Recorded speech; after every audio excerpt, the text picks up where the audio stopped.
Okay, why don't we get underway? Thank you all for being here. Certainly appreciate it. Thank you for joining us.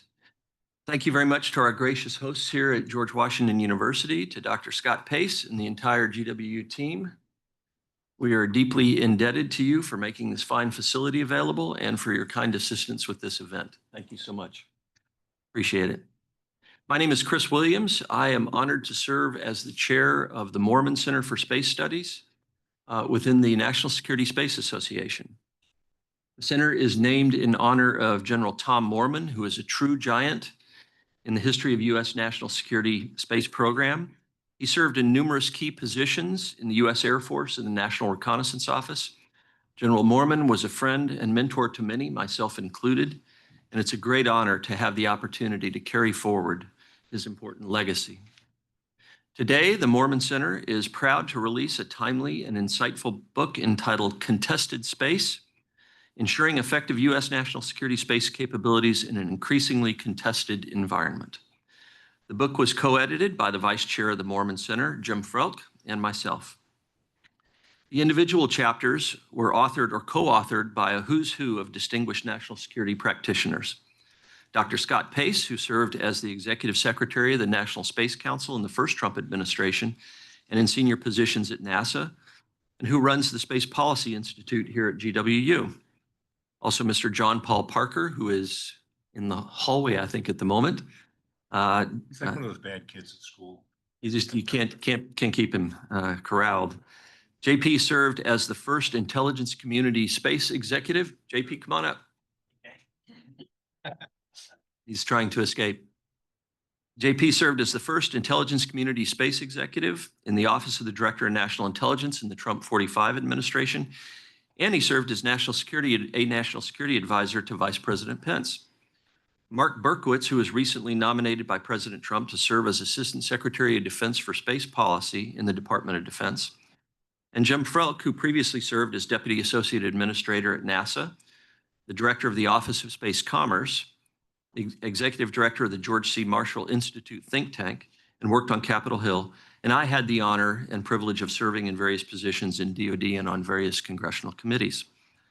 All chapter authors are with us today with the exception of Mark, who was, as noted, recently nominated by the President to serve as Assistant Secretary of Defense for Space. Thanks to each of you for your tremendous contribution to the book.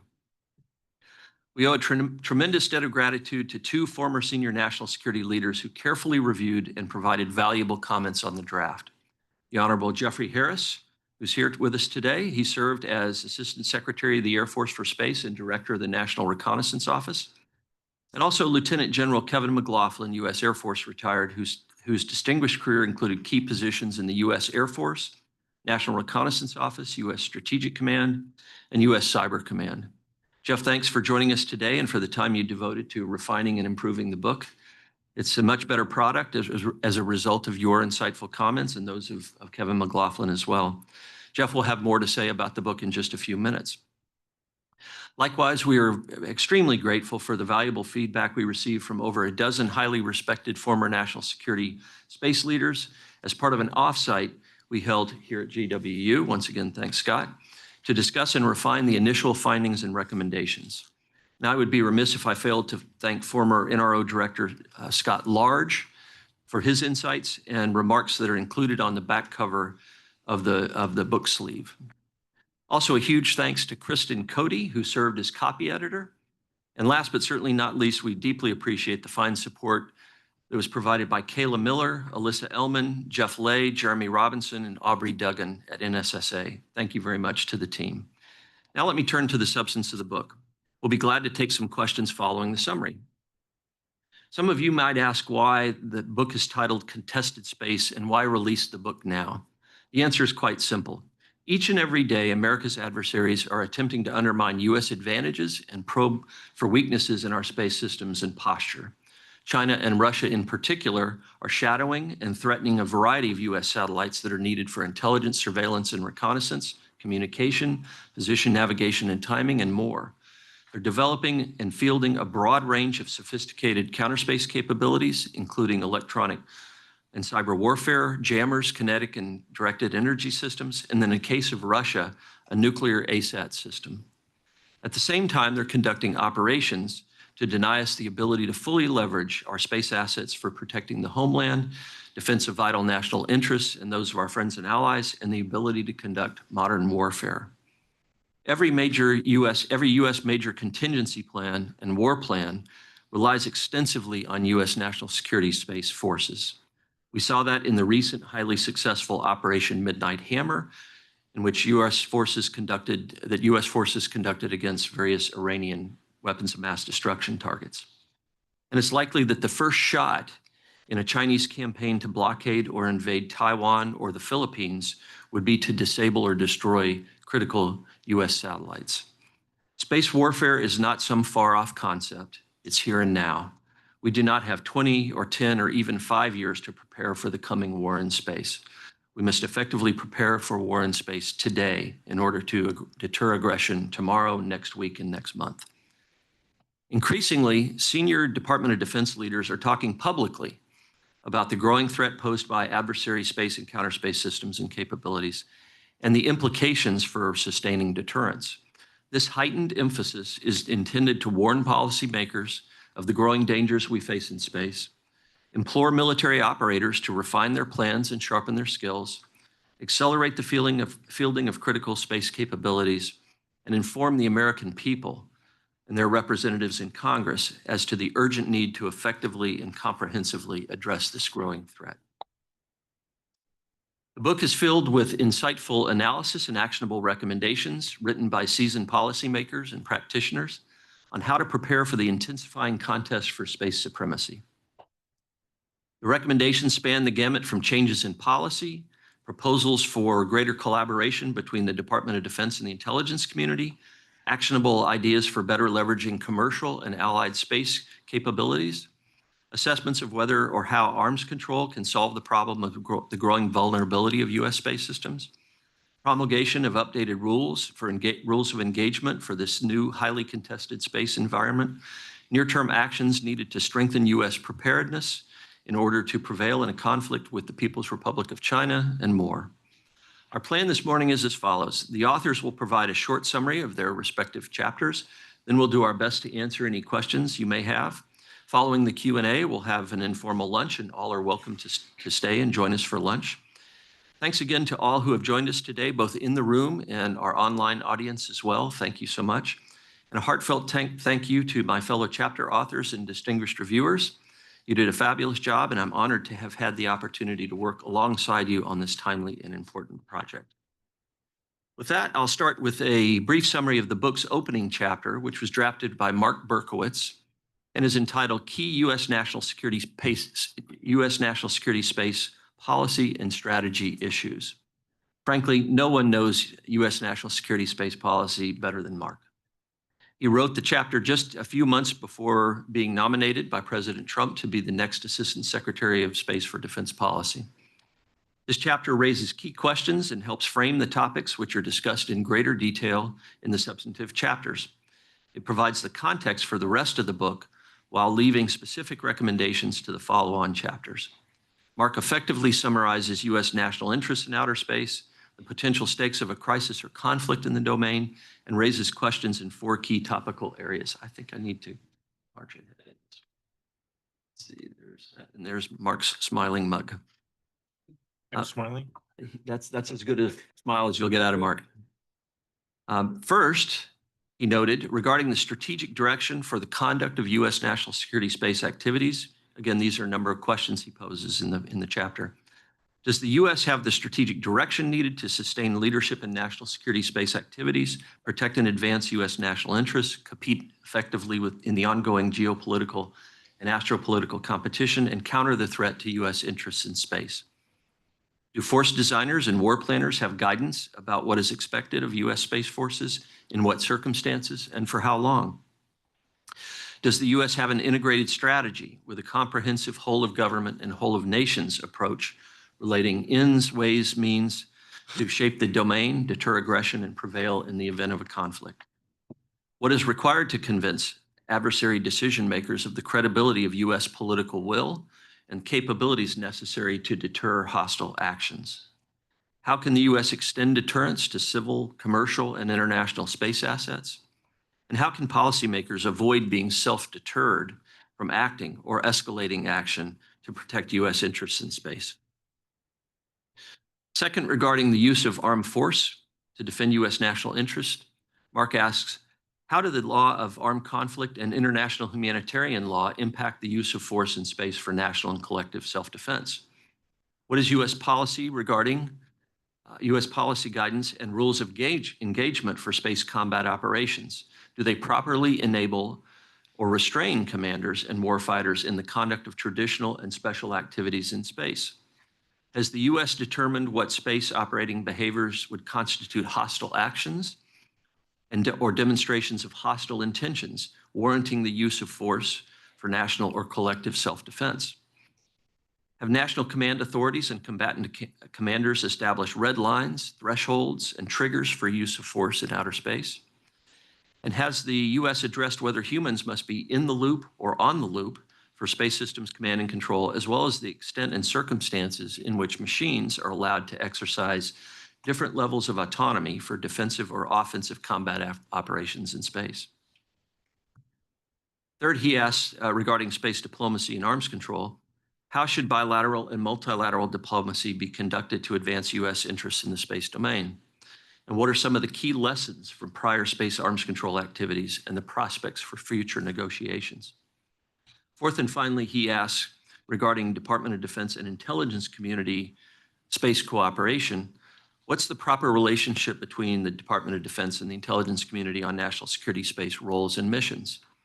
Are there opportunities to enhance DoD-IC collaboration and integration on national and tactical space ISR, space domain awareness, or other missions? And do U.S. intelligence activities adequately support U.S. national security space activities?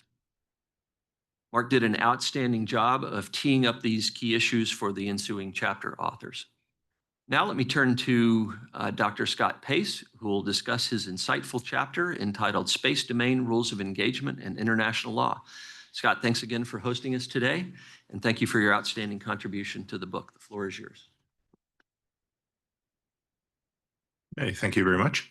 And thank you everyone for coming out here today on this topic.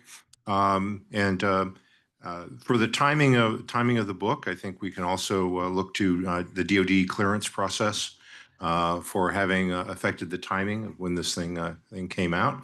But I think it is timely with the discussions of Golden Dome and the budget release and so forth. I think we've arrived pretty much at the right time. So I also want to thank you for the kind introduction. Now, in deference to the legal profession and in contrast to the usual practice of the space community, I will just talk and not resort to a deck of PowerPoint charts. Yes, we all know. I will not go through the whole chapter, but I will try to hit what I think are the most important points, and we can look forward to discussion. So first of all, look, humanity has thousands of years of experience with conflict on land and at sea and more than a century in the air, but it has little experience with respect to combat in the space domain. And as space operations mature in this new warfighting domain, of course, the questions Mark posed was how might the law of armed conflict, international humanitarian law be applied to shape the weapons, operations, rules of engagement for combat to, in, and through space? And how might the well-recognized principles of necessity, distinction, proportionality be applied to space conflicts? Now, these are not hypothetical questions, as the U.S. Space Force is presently grappling with practical issues, such as identification of potential target, creation of target folders. A military commander needs to be able to, of course, identify and attribute assets and actions to a particular adversary and assess the adversary's intent. The latter part is the most challenging problem for U.S. Space Command commander is in assessing hostile intent in space. We have past experiences at sea or in the air that have created understanding of patterns of behavior and associated norms that enable the determination of whether a ship or an aircraft is operating peacefully or in a hostile manner. A similar well-understood ability to make such determinations does not, however, exist for spacecraft operations. The application of international law, in particular law of armed conflict, to space faces a number of challenges. On one hand, space operators, whether civil or military, are unfamiliar with the law, and there's a reciprocal unfamiliarity with space operations by most military lawyers and scholars of international law. In addition, there's been an aversion to talking about LOAC, which is called Law of Armed Conflict, as it applies to space, as this might somehow, quote unquote, legitimize the idea of war in space. In particular, this fear of legitimization has been expressed by Russia in arguing that IHL, humanitarian law, does not and should not be applicable to space. They're wrong, but they do make that argument. In contrast, the International Committee of the Red Cross supports the application of international humanitarian law to outer space while recognizing concerns over warfighting in space. Alternatively, there can be concerns that the discussion of international law in space would only serve to constrain the United States and limit freedom of action, while adversaries such as Russia and China would not be so limited. Finally, there can be subtle differences in the application of LOAC and international humanitarian law, though the terms are often used interchangeably. Some countries and non-government organizations emphasize the laudable humanitarian objectives of reducing suffering and damage through international humanitarian law to life and property. Others will emphasize deterring or eliminating threats and the rapid conclusion of hostilities on favorable terms as the primary obligation of the state, subject to the principles of IHL. So my chapter looks at how international law, as supported by the United States and its allies, might shape military and political options to and during conflict. And the challenges are not just legalistic ones of applying old principles in a new domain, but diplomatic and policy as well. Legal standards and norms of behavior, of course, may be violated by U.S. adversaries, particularly in wartime. However, that does not mean that such standards and norms are not useful. Definition, understanding, and adoption of norms of responsible behavior in space and adherence to international laws can help define, who is us versus who is them, and strengthen alliance cohesion along with increasing the speed at which a coalition is formed. Similarly, disagreements over such things are ways of splitting alliance cohesion and making it difficult to operate together. Absence of accepted international law or other norms can lead countries to decide their interests are not at stake in a conflict involving the U.S., and they may decide to provide less political and military support or adopt a strictly neutral or opportunistic position. The chapter briefly reviews international law as it applies to armed conflict, discusses applications to military space operations. Subsequent section goes on to determine issues that may occur during a conflict, particularly those involving private sector and coalition partners. The potential scenarios range from local defensive counterspace use, space-to-space offensive counterspace, and space-to-ground offensive counterspace to space-based ballistic missile defense and space blockade. So we try to cover really the full range of things that might go on. And we try to suggest areas for future research. Every, of course, academic paper has areas of future research labeled. The rules of engagement represent really the final legal and policy connections in and amongst international law, national policy, and actual military operations. They are the means of controlling the use of military force, both in peacetime and during conflict. The Defense Department defines ROE as, quote, directives issued by competent military authority that delineate the circumstances and limitations under which U.S. forces will initiate and or continue combat engagement with other forces encountered.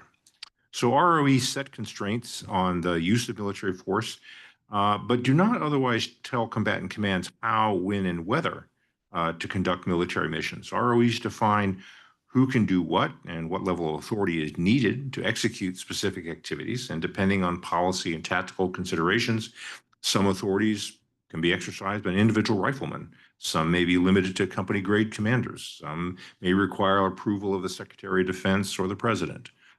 The term rules of engagement can have a very narrow legal meaning, for example, encompassing only specific written objectives by a particular authority. In practice, however, the term is often used in a colloquial sense in which various policies, documents, and tactical directives can have ROE-like effects. International law, including LOAC, national law and policy, operational requirements all shape how ROEs constrain the lawful use of force.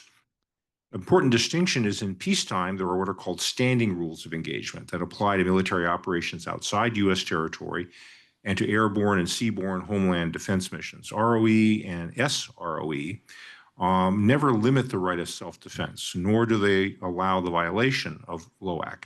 They can, however, often be more restrictive than LOAC. For example, in specifying where and when certain types of weapons, whether tear gas or nuclear weapons, may be used and who may authorize their use. ROE and standing ROE can be mission specific and can change as real-time conditions change.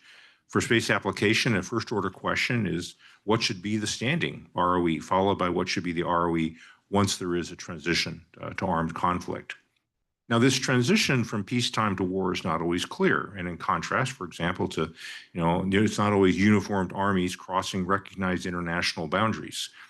In space, the gray zone uses of force below the level of armed attack, the difficulty of attribution, and the vast nature of space environment itself present challenges to how and when specific ROE should be applied.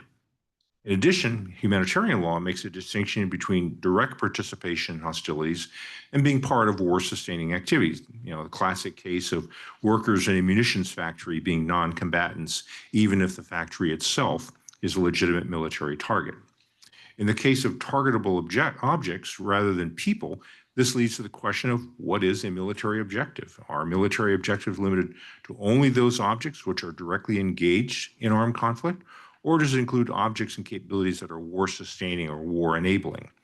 The Commander's Handbook on Law of Naval Operations cautions that with respect to neutral commerce and contraband, quote, commanders participating in coalition operations should be aware that some of our allies and partners do not believe that contraband includes war-sustaining materials.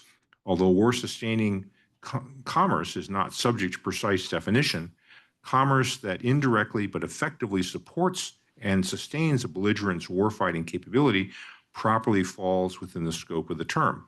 And one might think of things like transferring information, not just goods and cargo, as being part of that kind of commerce. Coalition partners may agree that commerce among neutral states that are not direct parties to a conflict should not be targeted. However, they may disagree on the targeting of belligerent commerce with a neutral party if it contributes to a hostile party's military capability. The example I think of is during operations against ISIS in Iraq. We would go after fuel trucks that were, of course, fueling ISIS funding. But some of our allies would not participate in those activities because they considered that targeting of not really a military objective. If we were shot at, those allies would come in and help. But if we were targeting, say, fuel trucks alone, they would not.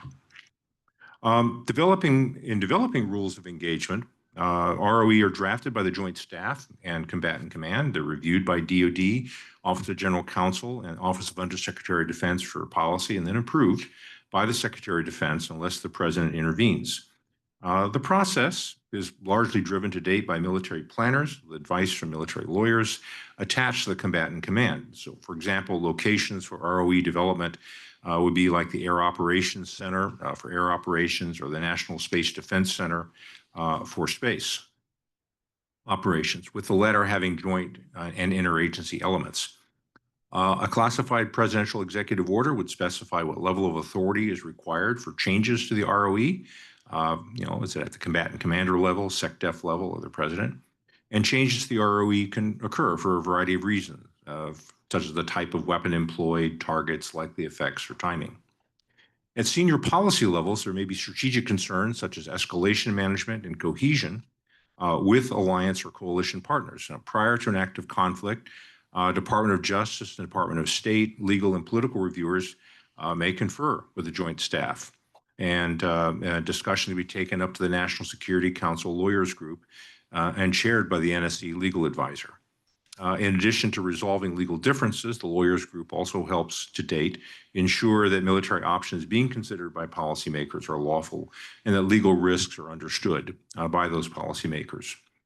In general, standing rules of engagement are approved by the SecDef and promulgated by the chairman for all combatant commanders. Individual combatant commands such as INDOPACOM, U.S. Spacecom, hold the ROEs for their areas of responsibility, but may require specific authorization to use them. So the degree of delegation or pre-delegation is something to decide. Some of the ROE, for example, for specific weapons or operations may require higher level authorization for employment. Others may be pre-delegated once an armed conflict ensues. So there's a series of questions for future discussion that we can go on. I'll give you really a partial list here. Now, some of these are really military judgments that depend on specific facts and context. Others are legal judgments, judgments that will also depend on specific facts and context, but also depend on interpretation of key terms and a balancing of competing principles. Just some examples of what we listed in the book. Military political judgments are things like how can hostile intent in space be determined? Big one. What space ROE should be held at each level of command? How might ROEs be modified during a conflict and by whose authority?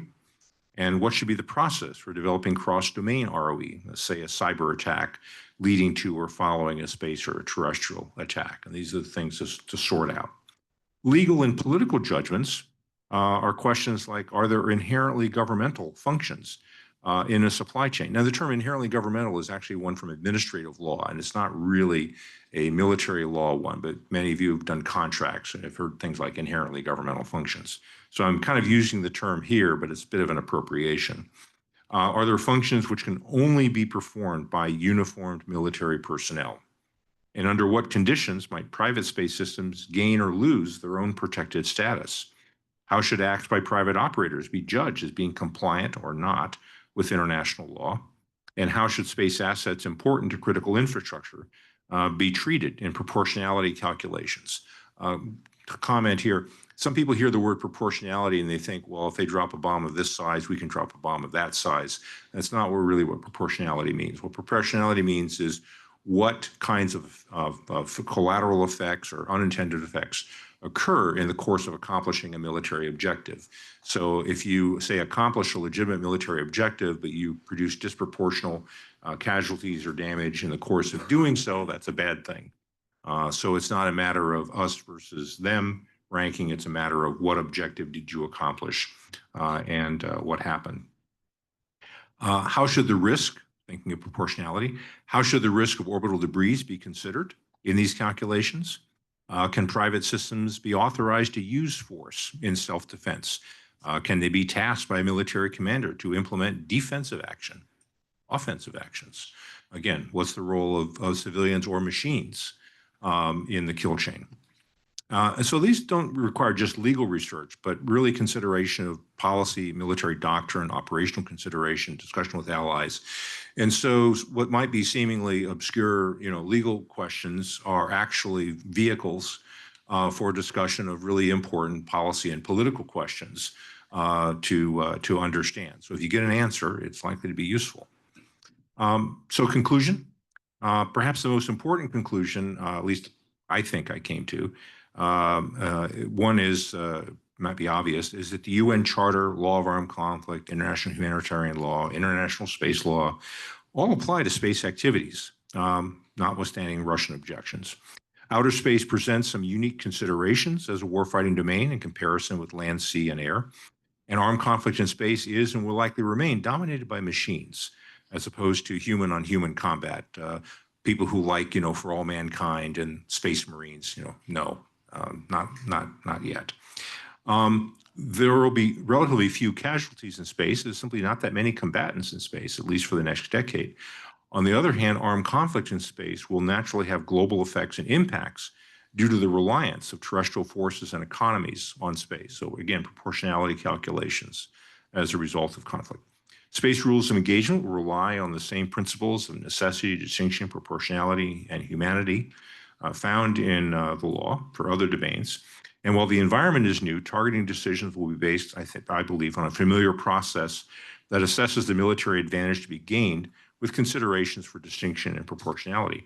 Military lawyers will find this process familiar, even if space operations and technology are not familiar to them. In contrast, I believe that space operators will likely find legal considerations unfamiliar due to the historical lack of armed conflict in space. And the same is likely to be true of coalition partners, and the creation of coalition ROE is a routine one in other domains, but may be particularly challenging in space. The greatest challenges will likely be those that combine operational uncertainties with legal ambiguities. First among those are the intelligence needs for space domain awareness that can identify imminent threats, hostile intent, attribute hostile acts, the establishment of international and commercial norms of behavior, particularly for rendezvous and proximity operations, would be a constructive contribution, I think, in meeting those intelligent needs. Again, we know how ships and aircraft approach each other. We're not so good about spacecraft. Second, will international debates over legitimacy and military efficacy of targeting space systems that enable critical infrastructure? Attacks with disproportionate civilian impacts, harm to those infrastructures needed by civilian populations are already barred, but harm to civilian infrastructure could be a regrettable collateral damage in achieving some military advantage. So again, arguments. Third, if reversible, non-kinetic attacks are likely to be preferred since they avoid orbital debris, but how can commanders be certain such attacks will be militarily effective? The same concern also applies to cyber attacks on space systems generally. Again, military utility and objective still remains a dominant concern.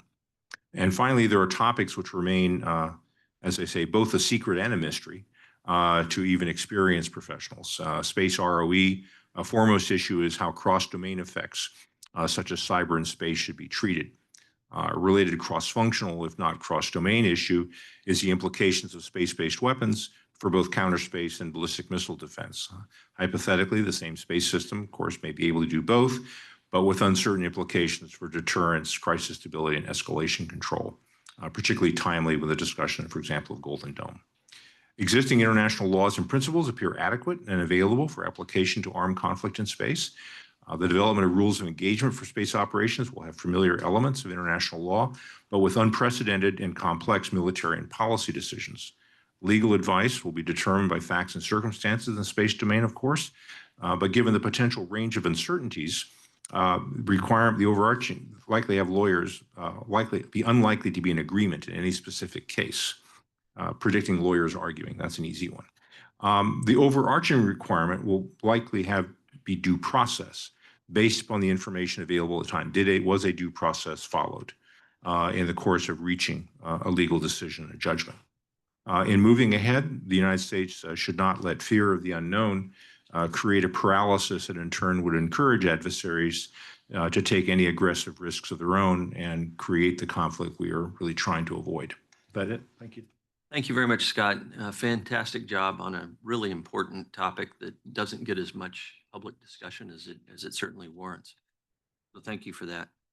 Next, I will summarize the chapter I had the honor of authoring entitled Space Weapons, Diplomacy and Arms Control, History, Issues, and Prospects. There's value in diplomatic engagements with rivals, friends, and allies on space security-related topics.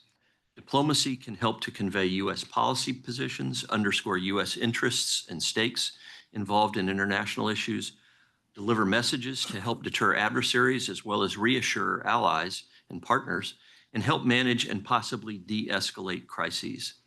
The U.S. should expand and accelerate dialogues and efforts to bolster international defense and security space cooperation with friends and allies, to share the burden of collective security or mutual defense arrangements, increase interoperability, expand sharing of space domain awareness data, strengthen space system resilience, and enable combined space operations.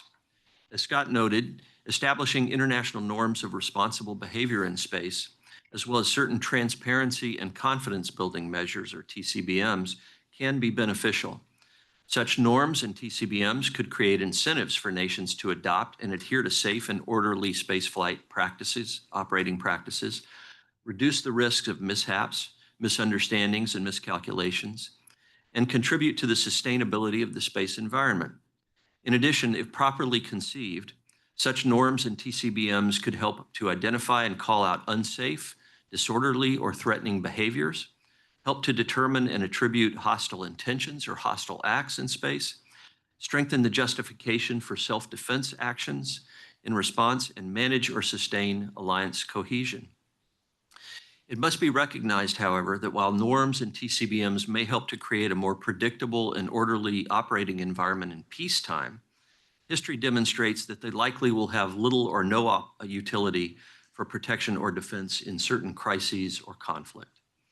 In addition, one must take into account the indisputable track record of non-compliance with a wide range of existing agreements by Russia and China. In this regard, it's worth noting that both Russia and China have shown little interest in U.S. proposed arms control and strategic stability dialogues, including on space security.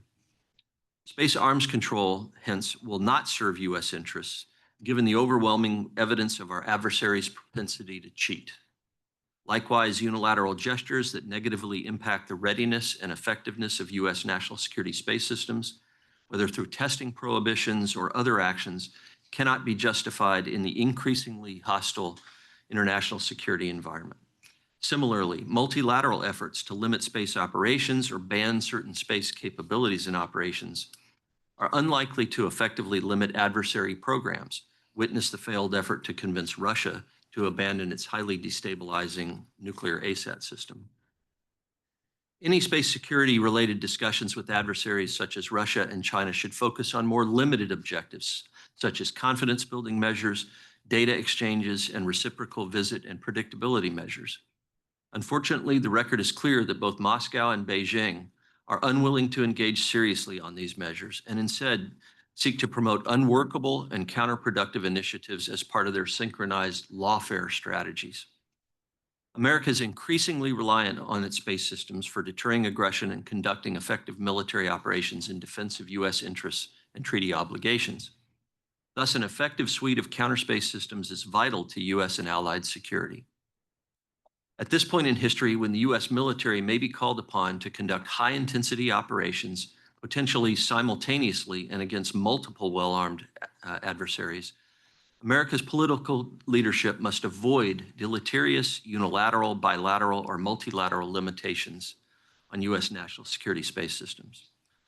Longstanding DoD policy requiring minimization of space debris in U.S. ASAT and ballistic missile defense testing, as reflected in Secretary of Defense Austin's July 2021 Tenets of Responsible Behavior in Space Memorandum, should be sufficient to ensure such testing is conducted in a responsible manner, while also providing valuable information on the reliability and performance of critical U.S. space and counterspace systems. Minimizing long-lived debris from U.S. ASAT or missile defense testing is both feasible and appropriate. At the same time, ensuring the effectiveness and reliability of U.S. ASAT and missile defense systems can be the difference between winning or losing a war. The Trump administration should reject space arms control. For arms control to have any utility, the U.S. must have reliable partners who abide by their solemn commitments. Instead, the administration should focus attention and resources on ensuring U.S. armed forces have the tools needed to effectively deter aggression and, if necessary, prevail in a conflict that begins or extends to space. The recently enacted reconciliation bill is a very good start in this regard. In addition, the Trump administration should promptly update national security space policy and make clear that U.S. warfighters will be conducted to develop, test, deploy, and operate the tools they need to conduct effective offensive and defensive space control operations, as well as ballistic missile defense operations in support of deterrence and warfighting. Denying China and Russia their ability to use their space systems to target U.S. military forces needed to conduct effective operations in the Indo-Pacific, Europe, and the Middle East is essential to U.S. credibility. I suspect that when Mark is confirmed, he will take note of that and move expeditiously to provide that kind of top cover national security space policy direction. In sum, space diplomacy and arms control must support broader U.S. national security objectives, not become an end or a mean in themselves. A more robust U.S.-based deterrence and warfighting posture is called for given the growing risks of high-intensity conflict with one or more adversaries. America's leaders must not be swayed by the siren song of ineffective, unverifiable, and unenforceable space arms control. Next, I'll briefly summarize the chapter entitled Enhancing U.S. Defense and Intelligence Space Cooperation, which Mark Berkowitz and I co-authored. Both the Secretary of Defense and the Director of National Intelligence have authorities under Title 10 and Title 50 of the U.S. Code for national security programs and activities. These authorities are mutually supporting rather than mutually exclusive. The National Reconnaissance Office, or NRO, is responsible for research and development, acquisition, launch, deployment, and operation of overhead reconnaissance systems and related data processing facilities to collect intelligence, which supports both national and defense missions. It's currently a defense, intelligence, acquisition, and space operations organization, and a fine one at that. This chapter identifies important opportunities for enhanced coordination and integration between DoD and the IC, and provides some options for consideration for accelerating and broadening such intersector cooperation. I'll touch briefly on several of these ideas that are put forward in the chapter by Mark and me. And first, we'll touch on planning and acquisition functions. This section lays out a variety of options for enhancing coordination and integration of U.S. national security system planning and acquisition activities for consideration by executive and legislative branch officials. One option would seek to promote expanded technical collaboration between the U.S. Space Force and the NRO through shared adoption of common system engineering, modeling and simulations, architecture analysis, and acquisition program planning tools, methodologies, and practices in order to transform the efficiency and effectiveness of analyses of alternatives, mission and system architecture development, and program acquisitions to speed the process of delivery capability. Very wonky, but important stuff. A second option envisions closer coupling between the U.S. Space Force's Space Warfighting Analysis Center, or SWAC, and the NRO. The SWAC and NRO could expand collaboration on the development of modeling and simulation tools, system engineering, mission and architecture analysis, and operational analytic techniques and capabilities. Likewise, the SWAC and NRO could integrate national security space mission area analyses as well as architecture and force design planning. Presently, those activities are pursued largely independent of the two organizations, and much greater collaboration could occur in that regard. Similarly, the Space Force and NRO might enhance coordination and, as appropriate, integration of programmatic and technological roadmaps for particular missions, many of which intersect between the Space Force and the NRO. The Space Force and NRO also should consider coordinating and integrating their strategies for how to better leverage the commercial space sector's products and services for defense and intelligence space programs and activities. To some extent, this is happening today, but it could and should be significantly expanded. With respect to acquisition, one area for possible integration relates to Space Force adoption of the NRO policies and practices for education, training, and career development as a professional cadre of space acquisitions, which could move across both the NRO and the U.S. Space Force. Right now, those are largely independent activities in organizations and personnel structures. I think many would say that while the Space Force does well, the NRO is extremely dedicated to how they raise their cadre of acquisition officials, and they do a very good job of it. And I think the Space Force could not only learn from those models, but again, perhaps some melding of the two would be wise.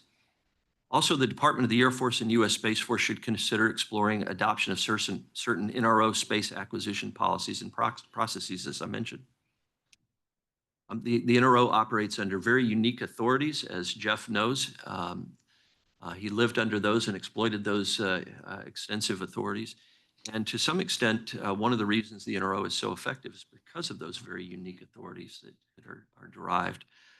And the Space Force does not have similar authorities in many respects. So it's worth looking at how those might be blended. Another option would be to seek consolidation of DoD space organizations. Right now, there's a veritable alphabet soup of space acquisition organizations. You have SSC, Space RCO, SDA, DIU, and many others. DoD should examine whether realigning or merging some or all of these organizations would make sense if governing principles are implemented which allow DoD to continue to leverage the best attributes of each organization, ensure innovative thinking, and continued or expanded use of flexible acquisition contracting mechanisms, methodologies, and vehicles. One also might consider relocating, and this would be somewhat controversial. One might also consider relocating a consolidated Space Force acquisition organization from Los Angeles to Chantilly, Virginia, to be co-located with the NRO. Such a move could enable closer collaboration and integration of acquisition activities. It could also promote efforts to create synergies both within DoD and between DoD and the NRO space programs that could potentially result in long-term cost savings. An even bolder option would be to merge the consolidated U.S. Space Force acquisition with the NRO and create new towers for the additional defense space missions. A single, agile national security space organization could potentially enable closer collaboration, utilize best-of-breed acquisition practices, and result in more integrated mission architectures, promote a common culture focused on rapidly delivering advanced space capabilities to national and defense customers, enhance technology sharing, improve communications between the various organizations, and more. Let me turn briefly to operational collaboration.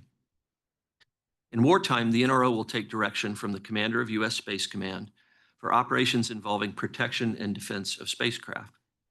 Nonetheless, when NRO space assets are being targeted or attrited in conflict, the commander of U.S. Space Command, the NRO director, and IC mission partners most likely will have to make difficult decisions about whether to sustain support to military operations or SMO, thereby risking satellite damage or destruction, or to protect those assets by taking them out of mission. Such decisions will likely be made in the context of the president's priorities and the particulars of the contingency. Operational and tactical military commanders will, of course, be impacted by a decision to discontinue support to military operations. Given U.S. Space Command's protect and defend missions, efforts to enhance integrated planning and execution for crisis and wartime national security space operations is warranted. What are some of the options for enhancing the coordination and as appropriate integration of DoD and IC space operations? We offered several specific recommendations. One is to re-examine the command and control relationships between U.S. Spacecom, NGA, NSA, and the NRO. As combat support agencies, or CSAs, NGA and NSA plan for and provide the optimum support capabilities within existing and programmed resources for the operational commanders. A CSA director has the same authority and responsibilities of a supporting commander. A combatant commander may modify the support relationship to that of direct support to a subordinate unit within the command, as well as provide direction regarding the requirements the CSAs are intended to meet for military operations.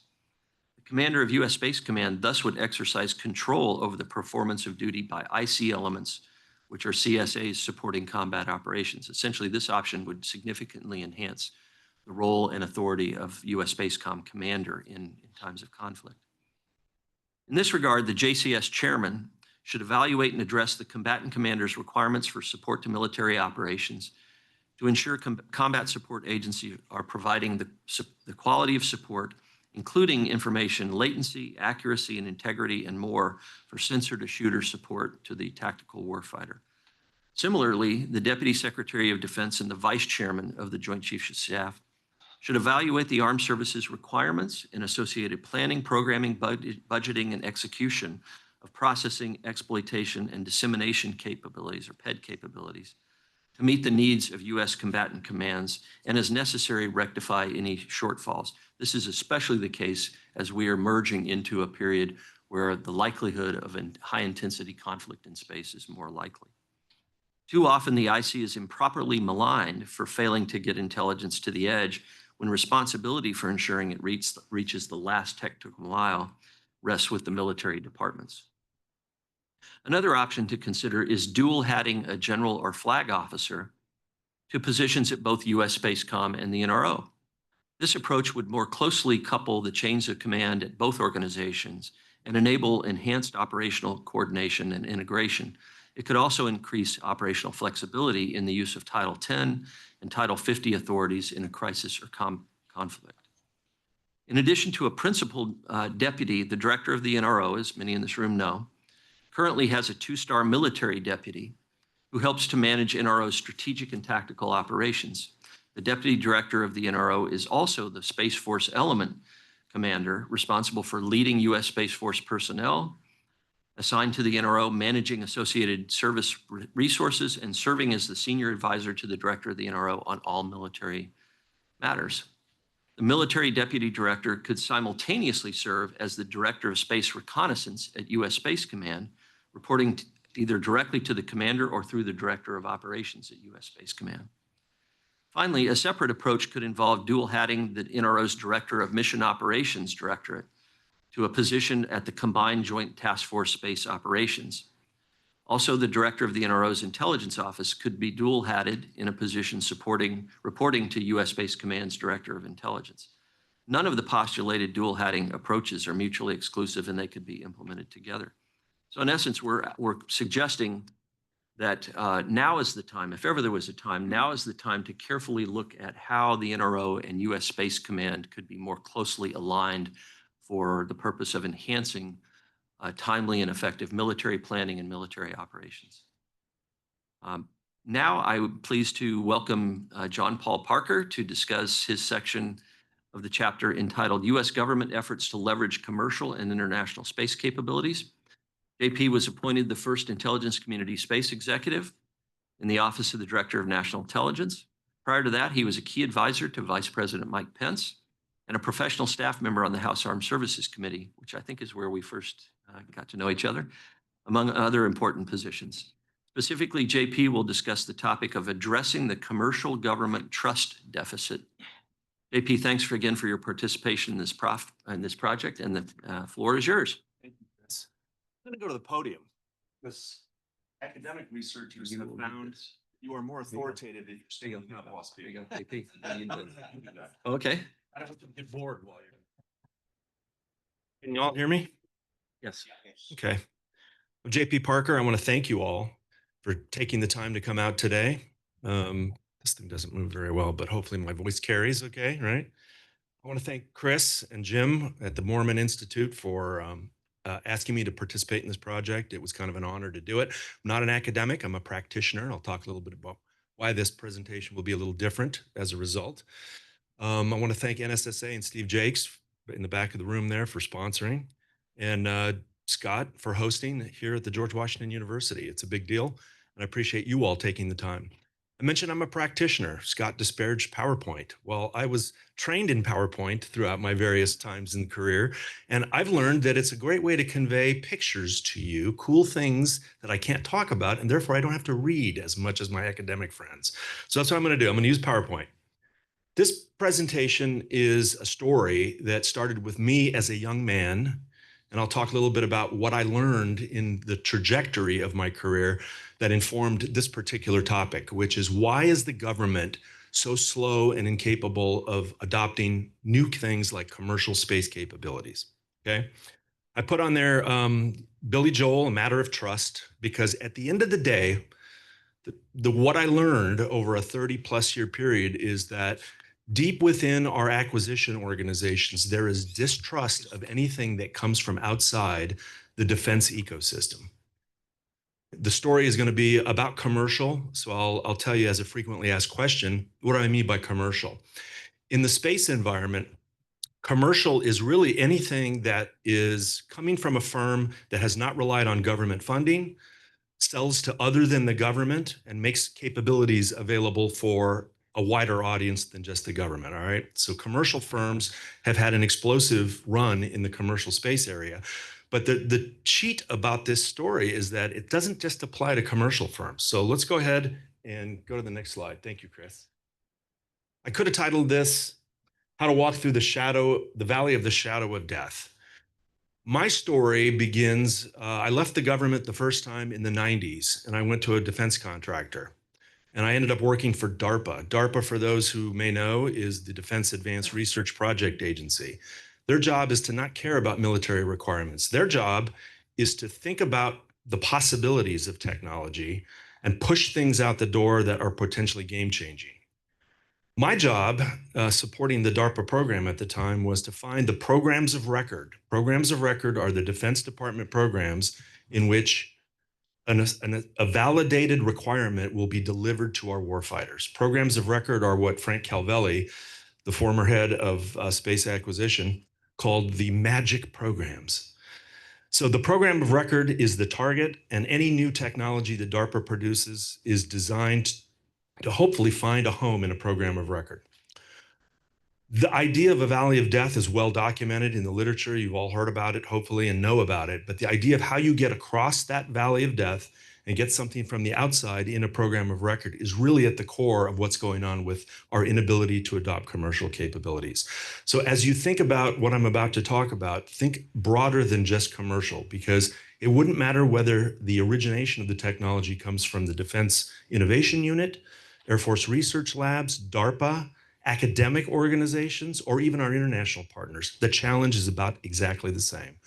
And the simple fact is there is distrust for anything outside that has been developed not inside the defense ecosystem. All right, next slide. The book chapter, the key takeaways are these. Despite, and this is the only reading I hope to do for you today, despite mandates, defense acquisition officials are not readily embracing commercial space capabilities, in part due to a lack of trust in the products and the providers. And I'll dive a little bit more into that. The defense acquisition ecosystem has a dependency on cleared defense contractors who lack requirements and incentives to bid and integrate commercial tech. Let me point out the definition of a cleared defense contractor.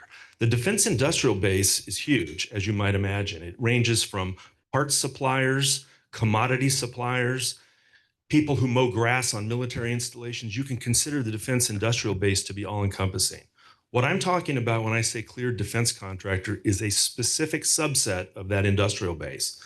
These are contractors who have been cleared to work on classified projects for the Department of Defense and the intelligence community. What that means is typically very invasive government oversight of how those firms operate. They get a clearance for their facility. Their staff have to go through a security clearance process. There are audits by Defense Contract Audit Agency and other inspections that take place. It's a very invasive element, but it is designed so that we have industrial partners who we trust with our most valuable national security secrets. If I write a requirement for something that is highly classified, I need to know that I can give it to an industrial partner who can execute that because they meet all the requirements of being a cleared defense contractor. This is going to be important as we talk about the culture and the ecosystem that has spawned.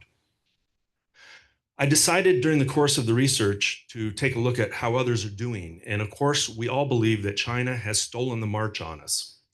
In fact, I see a young man back there. Do you mind standing up, Daniel, right there with the t-shirt?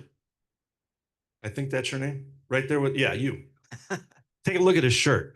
It says, "Hang on, let me overthink this." I love that. I was smiling from up on the podium there when I read that, because I think that's what we've done a lot of over the last 25 to 30 years. China has not been overthinking it. They have been aggressively pursuing how to negate our advantages, our monopoly in space capabilities. The idea here is that I wanted to look at what China has specifically done to integrate what we believe is their commercial and non-traditional supplier base, because we believe it operates faster and cheaper than what we're able to do here in the United States. And I'll give you the takeaway.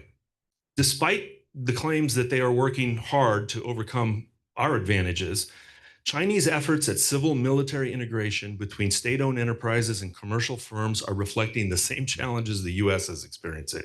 And I found some research, which I'll allude to as I talk to you about how they're doing that.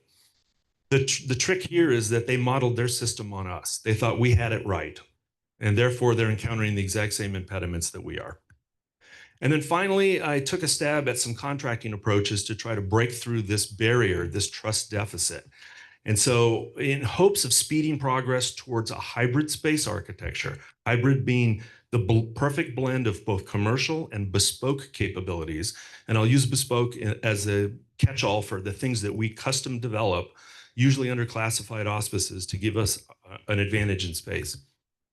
The ability to create that hybrid architecture is going to require a hybridization of our defense industrial base, bringing in commercial where it makes sense and integrating that with what we do typically behind closed doors in the development of bespoke capabilities. All right, next slide, Chris. This is what a hybrid optimization would look like. You combine the best of government capabilities, bespoke and exquisite. I'm telling you, the things that are not known generally would make your eyes water and make you proud as an American. What we are doing behind the scenes is totally amazing. often developed in secret. So we can't talk about it, and we can't ask people to participate and contribute to it because it's done, keep classification in order. We do it as a result of the requirements our warfighters have given us, right? And it's taxpayer funded. If you contrast that with what's happening in the commercial marketplace, usually privately funded, and one of the theories here is to take advantage of other people's money other than the taxpayers, right? Innovation driven. They're not necessarily driven by national security requirements. They're driven by what is desirable in the marketplace, and it's usually taking the form of something innovative. That's the competitive advantage a commercial firm is seeking. Leverage the marketplace. The marketplace is huge. It's bigger now than what we are funding in our closed ecosystem in the Department of Defense, and I'll show you some data on that. And the theory of the case of why we are doing a hybrid architecture is because of this. If we can buy it, we can probably get it faster and cheaper into the warfighter's hands. The theory is faster and cheaper. Whether it outperforms something that can be done in bespoke development is an open question, but certainly that would be nice.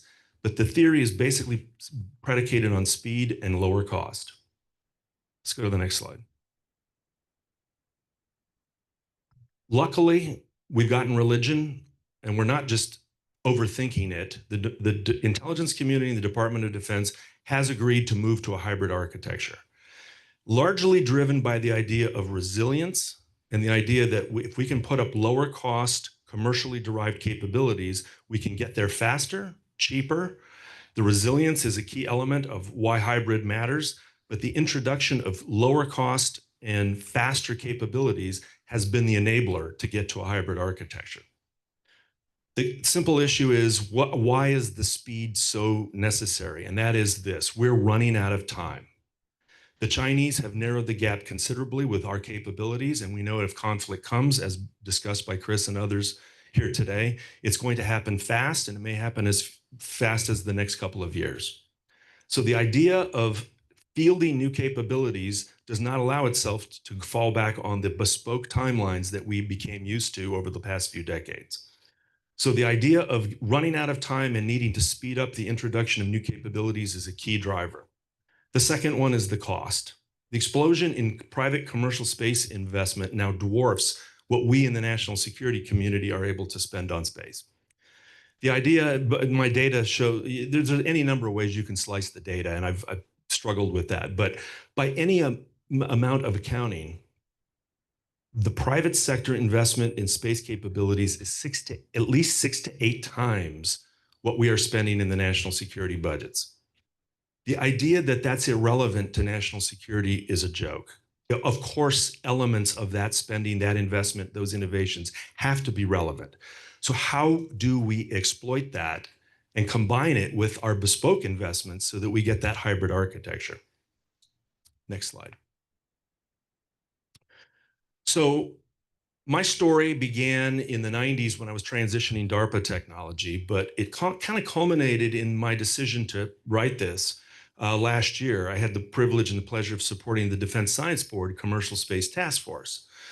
And what I discovered as we interviewed people and we made our rounds around the community is that the very same reasons that I encountered in the resistance to get DARPA developed technology adopted by the military programs of record were lurking beneath the surface of why our current Space Force and intelligence community are slow to adopt commercial. And I can tell you that if you interview somebody on the record, they will give you the party line on why a commercial item was not specifically relevant to a requirement or that there was a better alternative. When you talk to people off the record, which I did a lot of, these are the reasons that they will at least explicitly or implicitly tell you why they're not interested in looking at commercial. Number one, I don't know this firm's leaders and board of directors. If you look at a defense firm, a cleared defense contractor, it's usually staffed with people who did time in the defense and intelligence community who are well known to the buying community. Not sure if the commercial firm will be around in the future. There's the presumption of stability with our cleared defense contractors that doesn't seem to apply to people looking at commercial firms. The idea that they come and go, they get well capitalized, they burn through their money, and then they disappear is a problem to the buying community. not sure who their critical suppliers are or the integrity of the supply chain. And we're going to talk about the different ways you acquire something commercial. But if it's been developed outside of the ecosystem, there's a real presumption of distrust about who worked on it, where did you get your parts, is it possible the supply chain was penetrated by Chinese intelligence services? These are the concerns that are raised by the buying community. We don't have access to their software source code and algorithms. The idea of a black box being purchased and included in a defense capability is scary to a lot of the buying community. Can't assess where they got their capital. There's a whole concept out there in vogue right now of hostile and adversary capital. The idea that if you could covertly invest in an American firm, you might have undue influence over how it's going to conduct its operations. Typically, these firms don't provide visibility into defense buyers as to where the funding comes from. It's beyond the charter of buying a product or a service. But that's a concern in the defense buying community. No visibility into the cybersecurity posture. You know, a cleared defense firm in a contract is going to have requirements for cybersecurity. And the idea that a firm that's commercially oriented may not have had rigid and state-of-the-art cybersecurity is a concern. And finally, we don't know if the workforce can be trusted. These people don't have security clearances. Who knows what they did behind the scenes in producing this product or service? All of these concerns are negated if you do business with a cleared defense contractor. The comfort level for our buying community is there because over the last 35 or 40 years, we have built a closed ecosystem that's dominated by the cleared defense contractors. They've done exquisite work, but now the idea of creating a hybrid and bringing in outside, not internally developed capabilities is challenging that model because of the cultural resistance that has been built up for going outside of this ecosystem. All right, next slide. So I said I did some research. I found some interesting research, some original research that was done by an FFRDC. And they got access to a lot of interesting data, including firsthand interviews with Chinese space executives, and that includes commercial space executives. They had a criteria and a methodology for determining, is a firm operating in space in China a commercial firm? Does it fit a general definition of what we would consider to be commercial? Was it funded outside of government funding? Does it have capital raised at risk of going out of business if it doesn't do business? Is it in a competitive marketplace? Are they competing against other firms? And so you can look in the book and see the details, which I've published, but they basically concluded there is a robust commercial marketplace of suppliers in China for space capabilities. They were able to reach out and secure interviews, off-the-record interviews with over 40 of the executives in some of these firms. So I think the research is very illuminating because, as it says here on the slide, although the rhetoric promotes the concept of civil-military integration and commercial support is, in words, supporting the PLA and their state-owned enterprises, what the researchers in the interviews revealed was very similar to what is happening here. In practice, these are quotes from some of the research findings. In practice, while some collaborations have occurred, state-owned enterprises tend to dismiss most emerging space companies. Let me make a point about a state-owned enterprise. It's controlled, financed, and staffed by elements of the Chinese bureaucracy. The PLA relies on state-owned enterprises for the bulk of what it gets in terms of military industrial support. So the state-owned enterprise is the way to get into a, quote, program of record, because they usually own and execute those records for the PLA, programs of record. The funny thing here is that when you look at the research, a state-owned enterprise operating in that capacity looks a lot like our cleared defense contractors. They act as the prime contractor, bringing in capabilities and delivering that to the PLA. So think of SOEs, state-owned enterprises, as roughly analogous to our cleared defense contractors. These state-owned enterprises are unlikely to willingly cede market share to startups. Several noted that they sell components to SOEs, but to their knowledge, no commercial space company has received big government contracts. Central government funding for commercial space sector has been less than funding from provincial governments eager for regional technology-based economic development. So the irony here is that the research and the intelligence that we're aware of shows that China modeled its domestic commercial space market on what they thought were the strengths of ours, But the role of the SOE, analogous to our cleared defense contractors, has turned out to be an impediment to getting those commercial things to be exploited fully by their military, just as it has been for ours. Okay, next slide. So what are we going to do? I accept, and I hope that everybody accepts, that our cleared defense contractors are absolutely instrumental in our acquisition ecosystem. The kicker is they don't have incentives adequate to be aggressive when harvesting outside development work. It can be commercial, it doesn't have to be, but the point is there's very little incentives. We mandate that everybody look at commercial first before you build something unique and bespoke. The mandates don't turn into a requirement that shows up in a request for proposals in which a cleared defense contractor can say, I'm required to go outside of my firm and my other cleared defense contractor suppliers and look for something that might lower cost or speed up the schedule. So the requirements are lacking, and therefore there's not an incentive there. By the way, as an aside, I think the debate over commercial has been dominated by two loud sets of voices. One that says commercial can replace what we do on the cleared defense contracting side. I think that's wrong. I know enough about all of our cleared programs to know the commercial state of the art lags in many key ways in many areas. It's not a replacement for and shouldn't be thought of that way. On the other hand, we got plenty of people inside the Pentagon who think commercial is irrelevant to national security because I don't know what it is, it's a black box and I can't trust it. That's also wrong. It is of course relevant. That investment, the flight heritage, the innovations that are taking place in the marketplace are potentially relevant if you can figure out how to integrate it. It's the hybridization that matters, not one or the other. By the way, if commercial is evaluated and does not provide a cost, schedule, or performance advantage, it shouldn't be included. Simple. But if it does, we need to have the incentives and the ability to integrate it effectively and create that hybrid architecture. So I looked at three different things that are potentially options to create these incentives. One that gets a lot of play is other transaction authorities. They're increasing dramatically over the last few years. It's a more flexible way than FAR contracting to incentivize the use of non-traditional performers.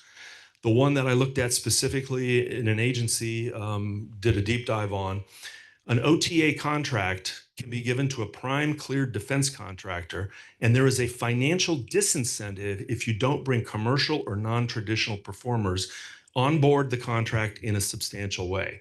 And that particular agency's program managers is using it because if they don't go out and harvest commercial, they have to pay a cost share for what they're working on. So that is a financial disincentive to not look at commercial and other forms of innovation. The other thing we came up with, and I've done a lot of brainstorming with both the buying community and the commercial and defense firms, is the idea of a hybrid contract. We want fixed price contracting. It's all the rage right now because it looks commercial, and we can force a company to say, you will deliver this thing at this price and we will not tolerate cost overages. It's not a cost plus contract, it's fixed price. But that really puts performance pressure on the contractor. They can't be doing experimentation and pushing the state of the art for fear that they'll blow through their fixed price contract. So the idea would be adding a contract element inside a fixed price contract that allows for cost plus experimentation. In other words, the government would say, we will pay you to go experiment with commercial capabilities. If you find that they speed the schedule and lower the cost, you can roll that into your deliverable. If it lowers the cost, you can keep the extra profit, because that's the key of a fixed price contract. If I can deliver it for cheaper than what I negotiated, that's additional profit to me. The government bears the risk because the cost plus line may not bear fruit. And so the contractor can continue executing the fixed price contract. But if they find something that lowers costs or speeds the schedule, they benefit with additional profit. And then finally, let's go to the next slide, Chris. I mentioned the different business models. So if you look in increasing order of priority from left to right, we've tried a bunch of stuff. We've tried letting defense firms buy commercial firms. That's the business combination on the left. It's slow. It doesn't help us in the near term, and it usually breaks what it is of value. The idea that you would buy a commercial firm and incorporate it in a defense firm, and I've been through 3 acquisitions when I was in industry, it changes what it is from what it was to something like a defense firm. And that's going to be a break of the culture. And you kind of lose the advantage over time that you thought you were getting by buying the firm. So I don't view that as a near-term solution. Commercial services, we've had limited examples where that has been utilized effectively in the defense and national security realm. I use commercial satellite communications as an example. We've done it for many, many decades. I've listened to how we're going to adopt commercial capabilities by the Space Force over the last year or two. It's hard to believe we would do it now. It was a golden unicorn at the time in which international partners came together with us and we created firms that could do commercial satellite communications, and the Defense Department became a buyer. Services are perhaps the hardest thing for DoD buyers to adopt. Why? You don't have control over it. And to this day, we don't fully utilize commercial services, even the ones we're buying, because of restricted covenants that we put in our contracts to say we reserve the right to control these things if we need to. And so the control over services kind of breaks that model and hasn't been a hurdle we've been able to overcome very effectively. Products, everybody has commercial products in their defense vaults, so we do buy commercial products. The problem is it usually only happens when there's no other alternative. If there is an alternative and we can tweak a requirement so that it can be custom, we will usually avoid buying the commercial product and buy a bespoke capability. Where I think the biggest bang for the buck is in this hybridization and these contracting approaches is in harvesting the technology itself. Without getting into the details, the NRO is doing it, SDA is doing it.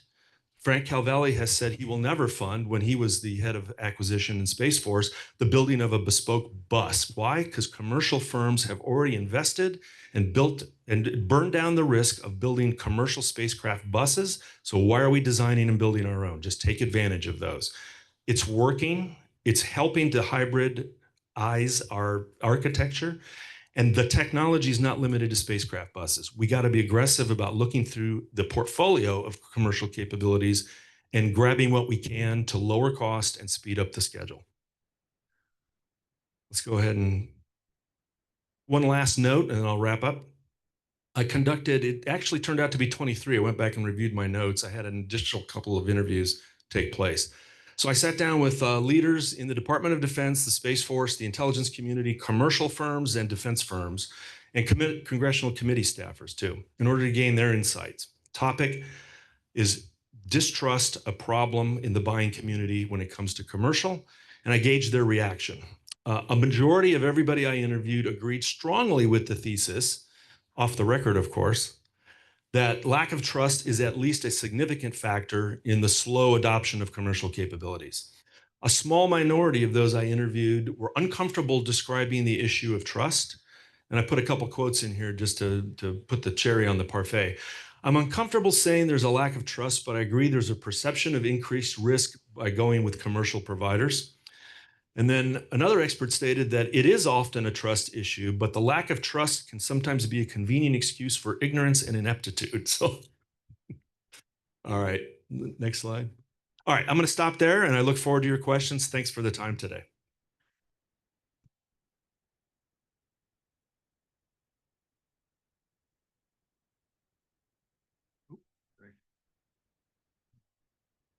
Thanks very much, JP. Next, I'll briefly summarize the section of a chapter on leveraging international space capabilities. This section highlights some of the recent progress that's been made in the area of enhancing international space cooperation. At the same time, it notes significant remaining gaps in this important area. Alliance relationships are an essential and asymmetric advantage in the ongoing competition with rival autocratic nations whose actions to alter the international system threaten peace and security. Enhanced space cooperation with America's allies based on the principles of mutual benefit and reciprocity will strengthen political and security ties, create opportunities to leverage each other's technology and industrial capabilities, improve Space Force's interoperability capacity and resilience, and contribute to deterrence of aggression. Additional measures are needed to close the gap between U.S. declaratory policy regarding international security space cooperation and its implementation. Specifically, U.S. industry must be allowed to offer their best capabilities with appropriate security safeguards to support allies' national security space programs, as well as develop such U.S. programs that are born allied. This section recommends that the Secretary of Defense and the Director of National Intelligence, in coordination with the Chairman of the Joint Chiefs of Staff and the Secretary of State, as appropriate, take several actions. Specifically, it recommends that the U.S. government modify or negotiate new bilateral or multilateral international agreements or memoranda of understanding to provide the necessary political and legal framework for enhanced space cooperation with allies and international partners. It also recommends allocating additional human capital resources in the Office of the Secretary of Defense, the Department of the Air Force, U.S. Space Force, U.S. Space Command, Office of the Director of National Intelligence, and the National Reconnaissance Office to conduct enhanced and broadened cooperative space activities with allies and international partners. We heard one example of, for example, the number of folks in one service, in this case, the Department of the Air Force, that was devoted to promoting international cooperation on one specific high priority, high profile program was over 100 people promoting international cooperation. The number of people who in the Space Force and the space community whose day job it is to support and promote international cooperation, you can count more or less on one, maybe two hands. And that's just not adequate. Third is establish mechanisms for routine sharing of space-related classified information with allies and international partners for cooperative activities, including planning and conducting combined space operations. There's been improvements in that area, by the way. Next is streamline the export review and approval process for space-related defense articles and services to America's closest allies.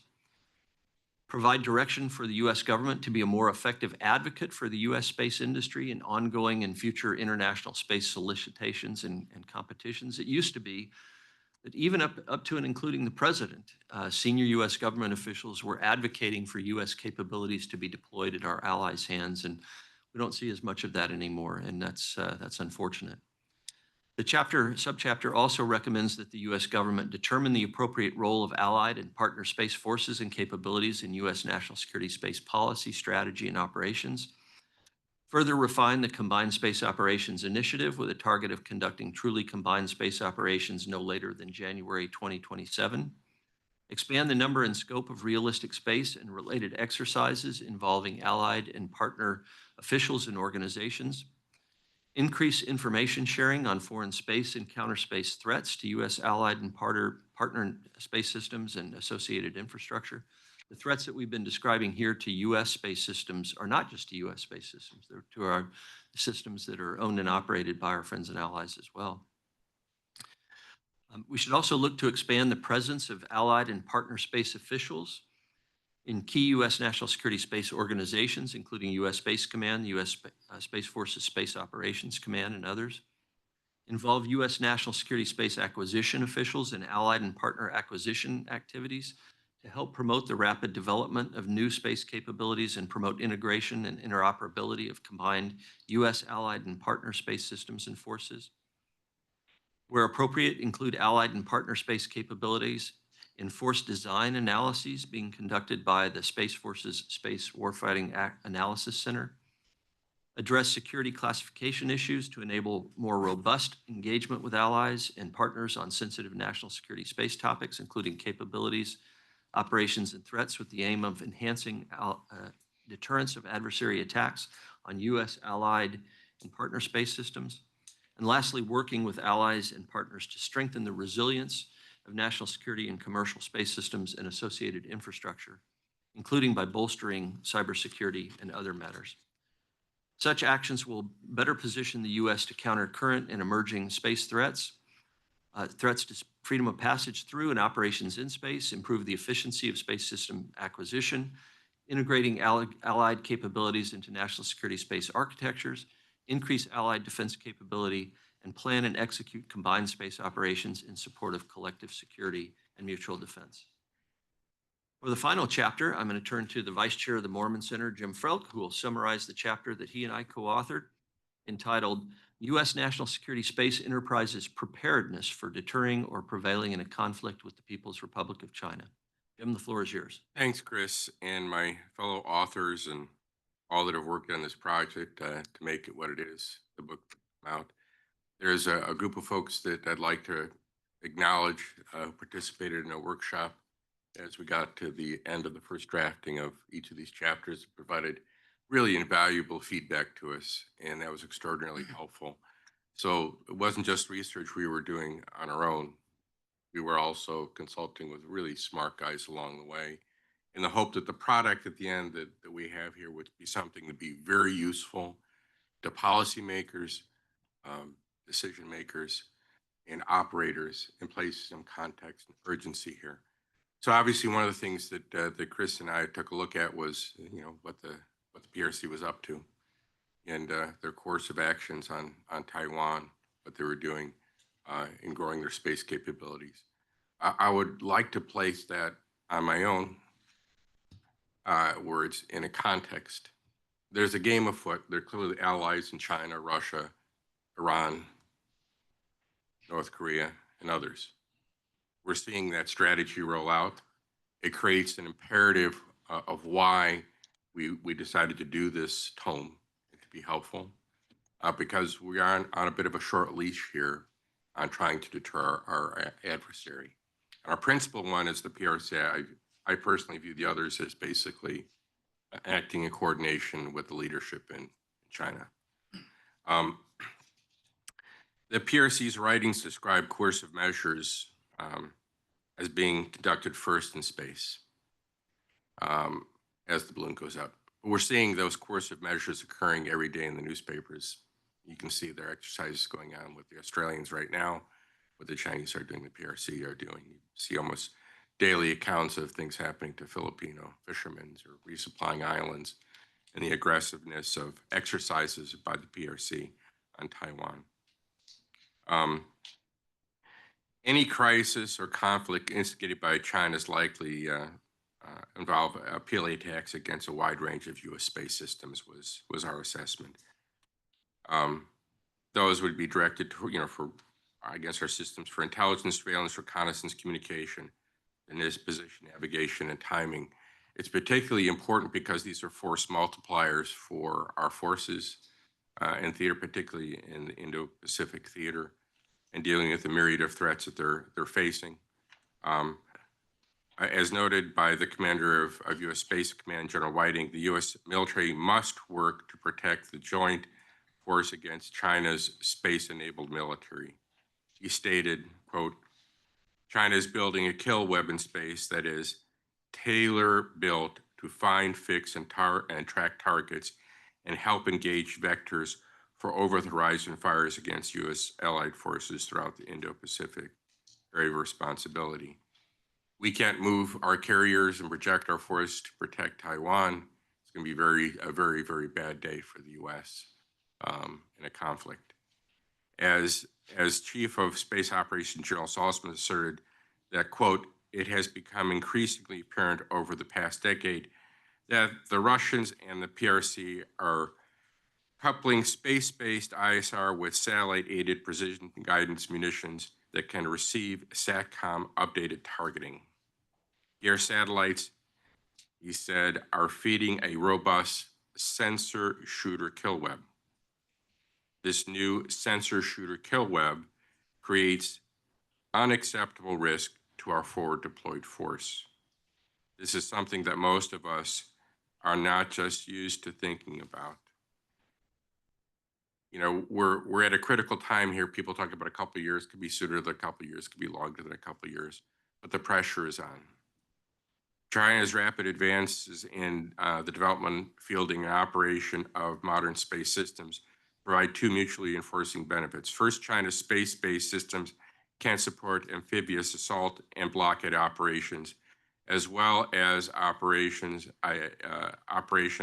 locate and track high-value U.S. naval vessels, such as U.S. carriers, resupply vessels to support the PLA counter-intervention strikes, assess the disposition of enemy fields, bases, ports, and other high-priority targets, enable rapid targeting, retargeting, provide timely precision navigation, information for effective military operations, provide weather patterns and sea conditions that could impact a decision on when to launch amphibious assault operations. Modern enemy communications provide tactical and strategic communications.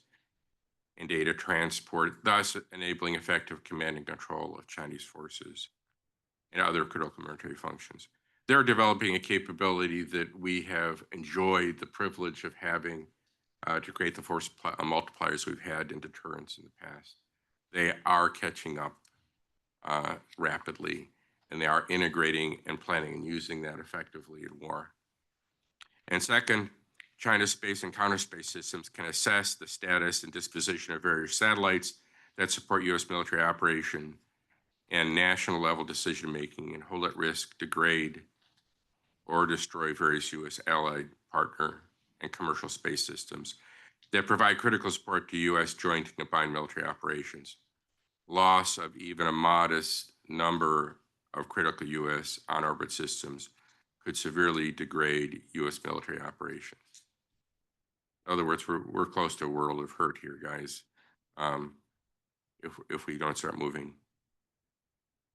So the question, obviously, we've asked both collectively in this book, but particularly Chris and I in the last chapters, how prepared is the U.S. to deter and prevail in near-term conflict with the PRC?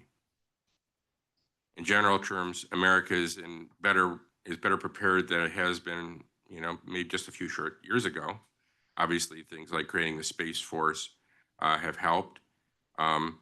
China's increasingly provocative, of course, of space behavior has helped reinforce the seriousness of the threat to our Indo-Pacific friends and allies, spurring long overdue remedial actions, and strengthened and expanded international partnerships on various space topics.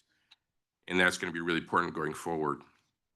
Recent major investments aimed at enhancing the near-term readiness and capabilities of U.S. forces and Indo-PACOM and the Indo-PACOM area of responsibility are beginning to yield tangible results.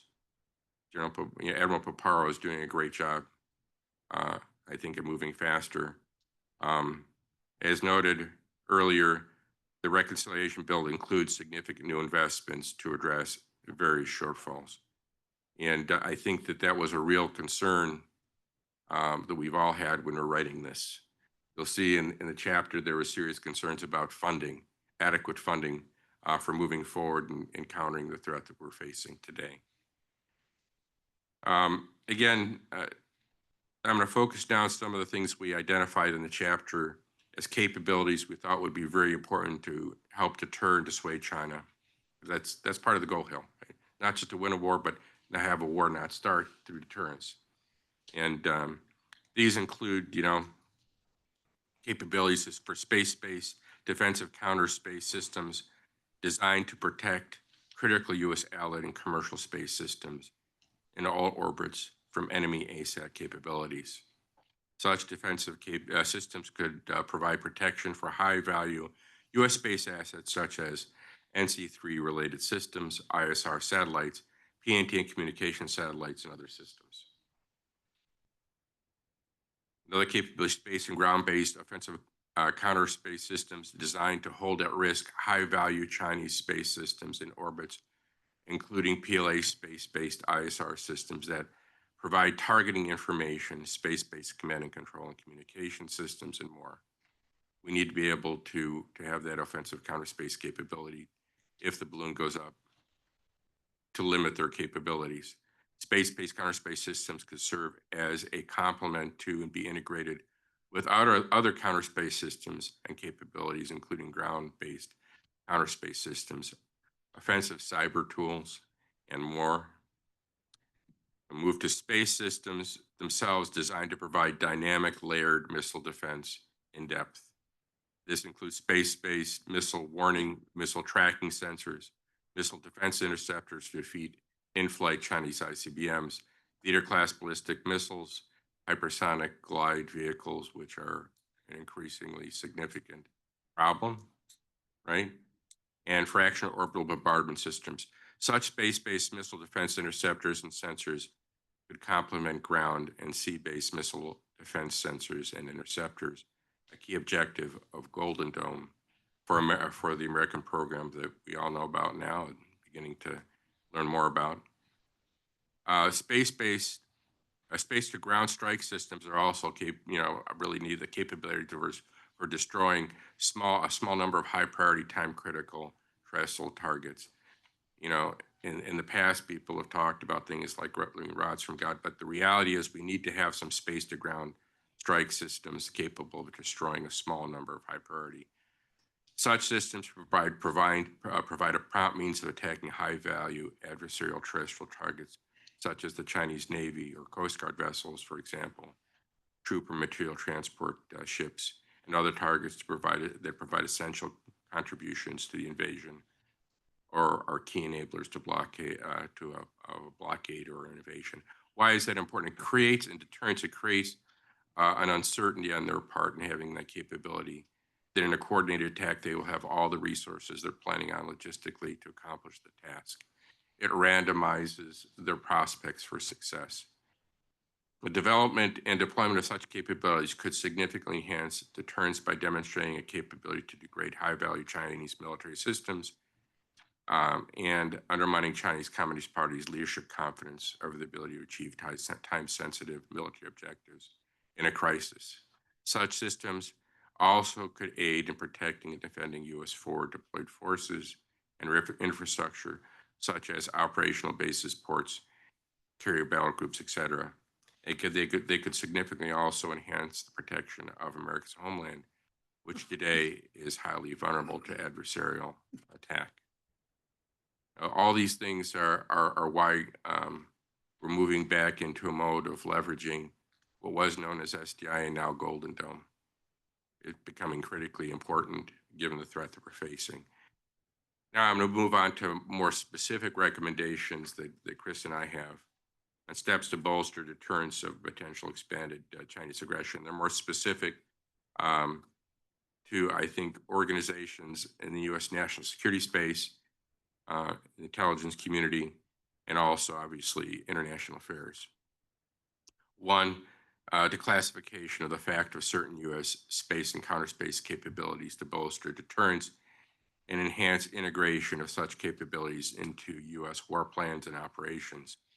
America's enemies must understand that the U.S. has capabilities and the will to withstand attacks on critical U.S. government and commercial space systems, while at the same time counter adversary space systems that are used for targeting American and allied forces. Two, the Secretary of Defense and the Director of National Intelligence should jointly rationalize governance and align security policies and programs to enable U.S. national security space missions. Three, the Secretary of Defense should ensure that U.S. Space Force programs, activities, and budgets are properly aligned so as to meet the near-term needs of the combatant commanders. I think they're making progress in their areas, but it's still very challenging. I think it's well worthwhile focusing on it for the SecDef. Senior DoD officials should conduct a review of current U.S. military operations plans and contingency plans, including the space warfare element of those plans, and provide the Secretary of Defense with a list of prior approvals and pre-delegated authorities needed to conduct timely and effective space and counterspace operations as appropriate. Just the fact that we're doing that should send a signal to our adversaries that we are going to be prepared to engage if we're forced to. The SecDef and DNI should jointly work with the private sector and allies to strengthen information sharing on adversaries' threats to space systems, coordinate on-orbit operations, and rapidly enhance the performance and survivability of U.S. allied and commercial space systems. We're all in it together, right? The DNI should develop options for leveraging presidential authorities to conduct covert actions to enhance the U.S. ability to counter adversary space systems and supporting infrastructure, associated supply chains, and more. Maybe not dissimilar to what our friends in Israel have been doing.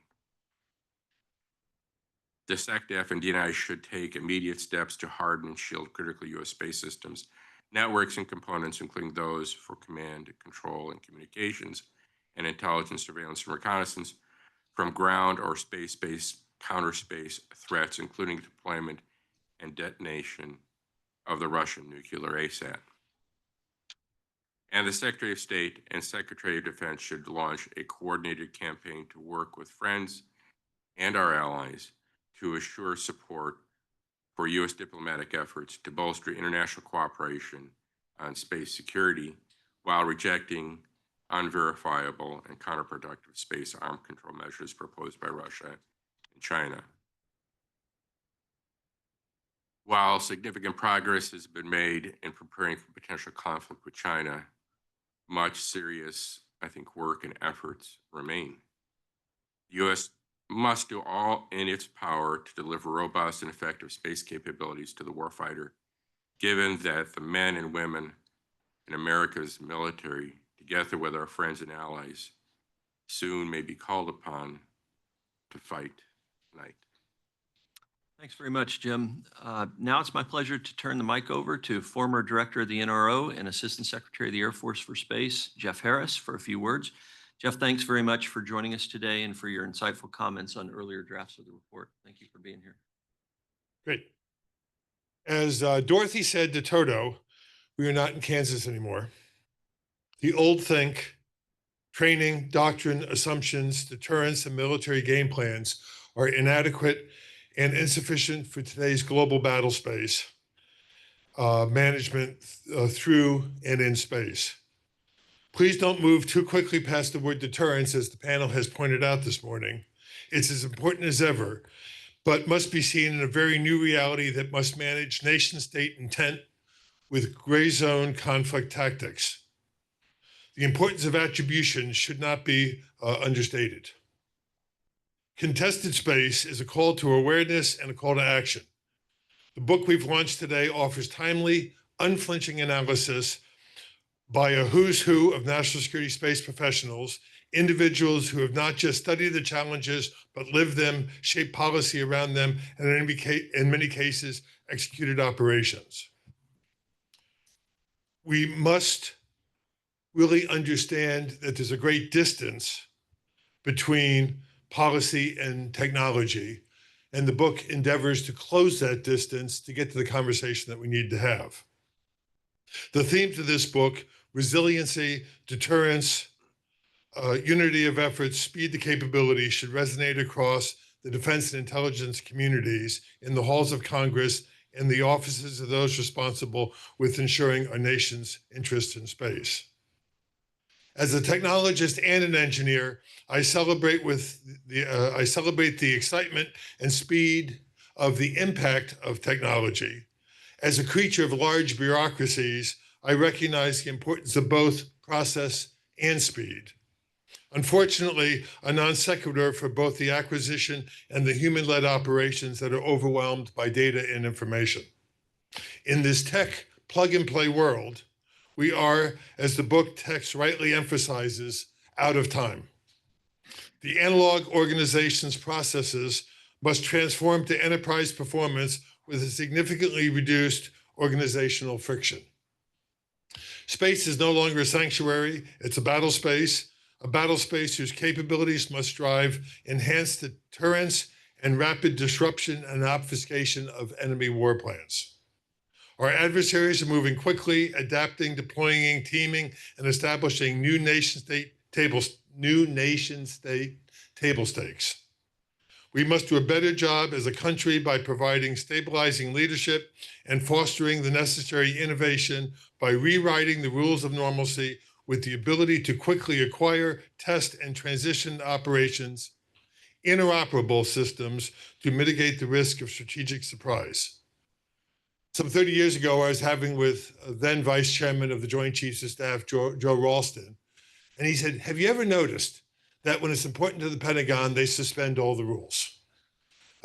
We talked earlier about the authorities of the Director of National Reconnaissance to do what was important on behalf of the President of the United States, to understand the information we knew to support the democracy. And it was some frustration as a defense agency within the Department of Defense to have a different acquisition rule book than the other defense agencies were subject to. Today's discussion shall leave us well encouraged that this book exists, encouraged by the dialogue and insights that have been shared, encouraged that the collective expertise and knowledge of the U.S. and our allies can manage a rising generation of professionals, uniformed, civilian, commercial, who understand that our ability to operate effectively in space is foundational to U.S. global leadership and global stability. We must seize the moment, educate the American people, modernize policy and government, modernize commercial enterprises, as JB pointed out, plugging into government. We have the opportunity to restructure incentives, to evolve the behaviors. You get the behaviors you incentivize. My thanks to all that made this possible. Thanks to all of you for joining us in person and online. Let us not allow this book to simply occupy space on a shelf. Let it instead occupy our attention, inform our decisions, and inspire a system-engineered framework of real actions. Let's get to work. Chris? Thank you very much, Jeff. That's fantastic. Well, knowing that we stand between you and opportunity for question and answer, and more importantly, a free lunch, I'll conclude with the following very brief thoughts. What a great honor and privilege it's been to work with this team. It's been one of the highlights of my life is to work with you guys on this project. So thank you very, very much. And I'm sure I speak for my colleagues when I say the Senate should move expeditiously to confirm Mark Berkowitz as the next Assistant Secretary of Defense for Space Policy. I hope they do. With that, we are available for questions, and please indicate your name and affiliation if you have any questions. Yes, please, sir. With the fancy T-shirt. My name is Daniel. I'm going to be an incoming student at GW's Space Policy Institute in the fall. I'm really looking forward to it. My question is to JP, actually. So I'm from Holly here. So you mentioned in great detail the kind of distrust that exists between the government and the commercial sector. Maybe it's mutual. And I'm wondering what you think about the FIOC, Foreign Entity of Concern, framework that's kind of been discussed and developed in certain industries in the past couple of years. If you think that will kind of ameliorate some of the distrust that's going on, if there's enough clarity about what those requirements really mean and how they can be properly assessed, especially when it comes to the financing component of it, and what maybe integrations might be going on in the future with specifically like defense contractors. JP, could you repeat the question for purposes of your mic is probably better. It's picking up, but if you can repeat the question. So unfortunately, I can't repeat the question because I don't know what FIOC is. So So I'm currently interning with the American Council on Renewable Energy. So when it comes to specifically solar and wind projects, they've recently put in requirements that projects like their materials have to be not sourced from like Chinese or other countries of concern, and they can't be financed by by a certain percentage, those countries or their affiliates. And these FIOC requirements are also going to be applied to other industries going forward in the future. This is kind of an ongoing Trust the capital. Yeah, it's a big focus of this administration, and also to a certain extent Congress helping. So I don't know the specific FIOC requirements. I will not be able to comment on those. But the question is basically requirements to not buy foreign capabilities that haven't been through some kind of vetted process or are American in origination, it sounds like. Well, including effective control, which is when like a certain amount of the stock or debt is owned by entities. Before I left the government, I did a lot of interaction with our counterintelligence folks who were fixated on the idea that beyond CFIUS, foreign influence in the United States, beyond that, there were novel and innovative approaches for exerting influence over things in the United States that are critical to our national security. And it went beyond an ownership stake in a company. But I will tell you, in my experience, the bureaucratic approaches that the United States employs to try to understand that are nascent at best. The idea of sophisticated adversarial capital is far beyond the ability of our traditional approaches to discern and assess. So we had a lot of discussions about companies. I'll give you one as an example. There's a commercial space firm that's headquartered in South America, took capital from Tencent, which is a Chinese investment vehicle. Its marketing arm was in Tel Aviv. Its manufacturing was in Northern Europe. And the debate inside the government was, what flag is this company flying? How do we even consider it? And our understanding and our ability to ask questions is limited because it's a private concern, right? And so if it's a critical thing that we're interested in, we struggle to figure out what the risk posture is from something like that. So I don't know the FIOC question specifically. Scott may want to weigh in on this if he understands it, but I will tell you, we struggle to understand, which is only and it gets back to the central point, it only exacerbates the feeling of distrust within government circles, which is, if it's opaque, I'm not going to take a chance on it. Yeah, there are some DoD things called trusted capital, which are meant to provide sort of pre-vetted sources of funding. But it's kind of like making them part of the the existing circle of established firms. So you're really cutting yourself off from that outer world they're still struggling with. A variation of this comes up where we have listed Chinese entities and companies which are listed on stock exchanges, including the U.S. Stock Exchange, and including the thrift savings plan that many of us ex-government people have funds in there. So there's not only the problem of undue influence by control of the company coming in. There's also the fact that our own financial laws, which are in debate now, we actually help finance the PLA. We help finance those state-owned enterprises, through our own programs. So there's a lot of discussions going on with Treasury and also with allies about how to sort of cut off some of those sources. But it's a difficult balancing act because the answer is you simply don't know, and there's not enough intellectual capacity in the government to do a good job of really vetting it. Except then you use a blunt force instrument, you cut off the very innovation that you want to get. Some of the stuff obviously all showing up in lower level supply chain activities.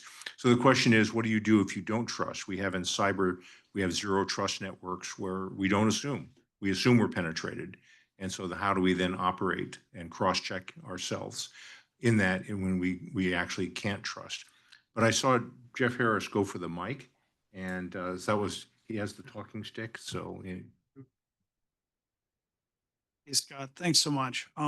Appreciate your comments on law of armed conflict and ROEs and stuff like that. Just had a quick question related to, have you taken a look at that via a Chinese lens, looking out back towards us, and also trying to understand, okay, if there are some gaps, what ways might we be able to mitigate those?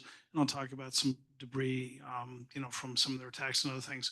Because if you're looking at some of the limitations, how can we mitigate that, knowing that they might fight a little more dirty than we might fight honorably? Sure. I would say that in a lot of, so we're certainly familiar with Chinese lawfare and political warfare and other aspects of that. And from an academic point, we actually do follow some of these debates and things in UN legal committees and such.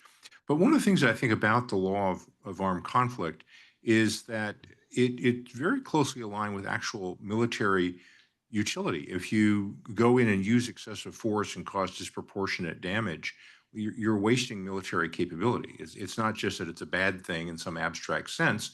It's also rather wasteful. If you don't practice distinction, if you don't practice proportionality, it's actually not really militarily, sort of wise either.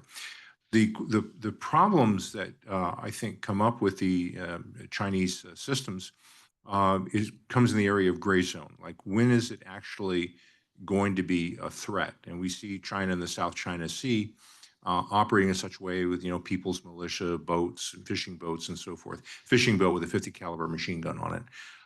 What constitutes an imminent threat? And they will often operate right up, kind of to the edge, but not really go over it. They're not going to give us something really easy like, uniform PLA landing on the beaches. If that happens, we're way past any ambiguities. So the Coast Guard issues, harassment of boats, aircraft incursions into air defense identification zones, all these sorts of things.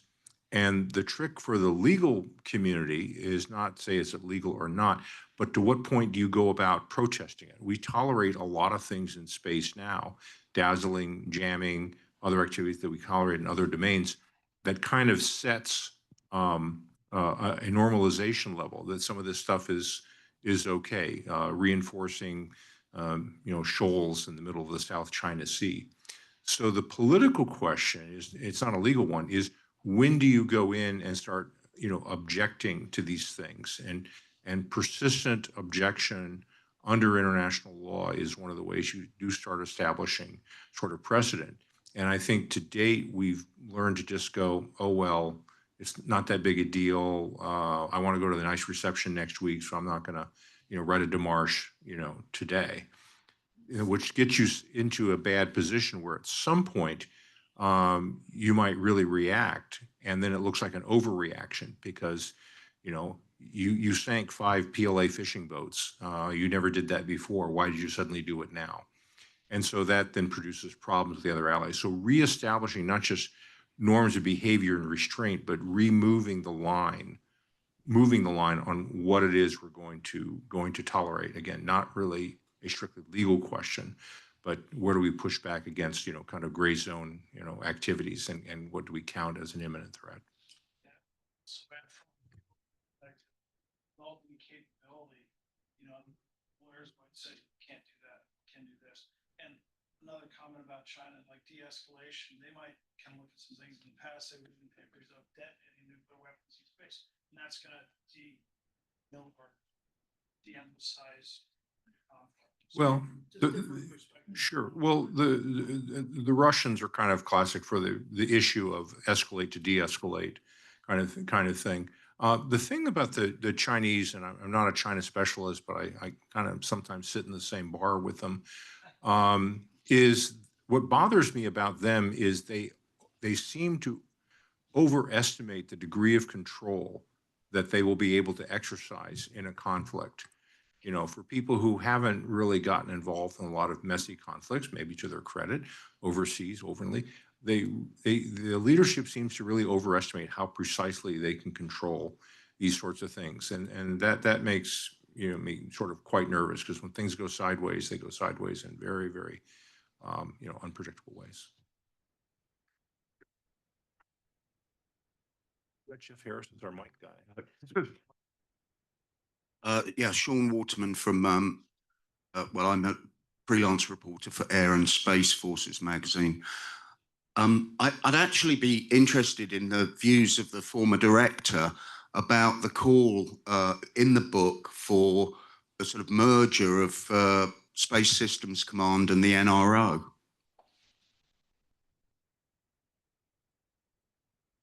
So the President Eisenhower was worried about a missile gap with the Soviet Union. And as he was worried about that, Francis Gary Powers got shot down in May of 1960.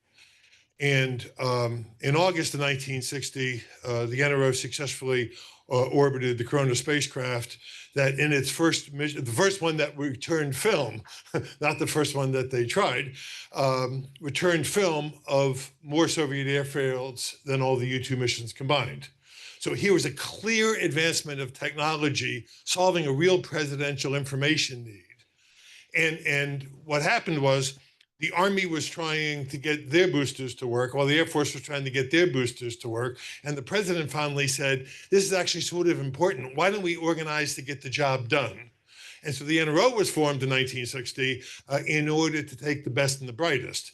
So the ability for me as the director of the NRO to have the Central Intelligence Agency, the US Navy, and the Air Force, civilian and military, fully integrated under a common command structure across research and development, acquisition, procurement, and operations, allowed us to move with a speed and agility because in presidential terms, it was judged to be important. And the enthusiasm of colleagues in the Pentagon looking to write memos in order to slow. And so I was in a fight with Chris and some of his colleagues on the Hill to where we were getting ready to launch a satellite, and the satellite had $6 million worth of defense investment on it. And the money had to be moved from one defense account to the other. And I was spending $10 million a month waiting for $6 million to move. And I was going to wait 10 months for this. And so on behalf of the taxpayers, we eventually launched the satellite at some political risk in terms of government oversight. So they were trying to keep the books aligned, but the satellite hadn't been built, integrated, and tested. And the only predator to satellites are humans until we wrote this book. Because we were few in spacefaring nations and we were extending the reach of the US government. So the analog organization that I spoke to in my remarks is really figuring out how to take the best and the brightest and align them at the speed and agility of that modern policy and politics require. And I think we can get the people to figure out how to go do the mission if we can get the systems to appreciate that. Just one clarifying point. The book lays out several options. It doesn't recommend you must go do X, Y, or Z.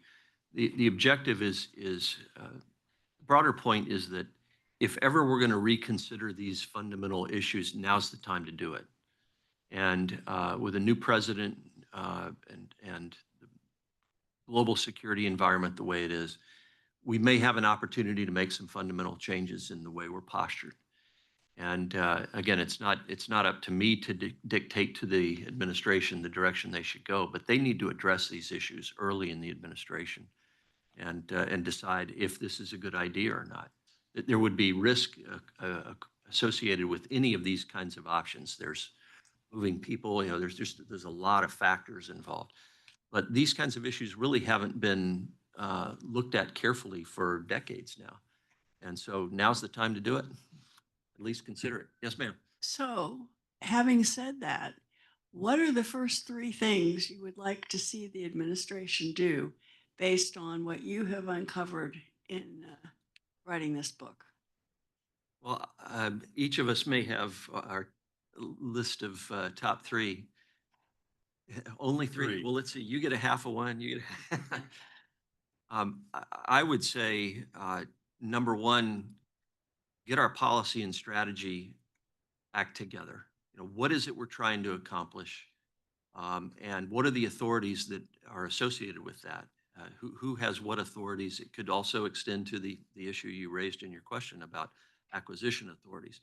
But what is it we're trying to accomplish, and what do we need to do to get our act together from a policy, strategy, organizational standpoint? That's the first thing I would offer. Go ahead, Scott.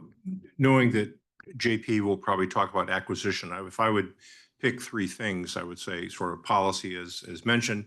I'll let JP talk to acquisition. Oddly enough, for the guy who wrote about law, I would say operations and exercises. What we need, we have lots of common understanding. What we don't often have is common basis of common experience, and particularly with our allies, joint and combined arms operations utilizing space systems is really, really a weak point. That doesn't mean they bring a lot of kit necessarily to bear, but that working with a joint combined services in space, away from just behind the darkened doors, is really important.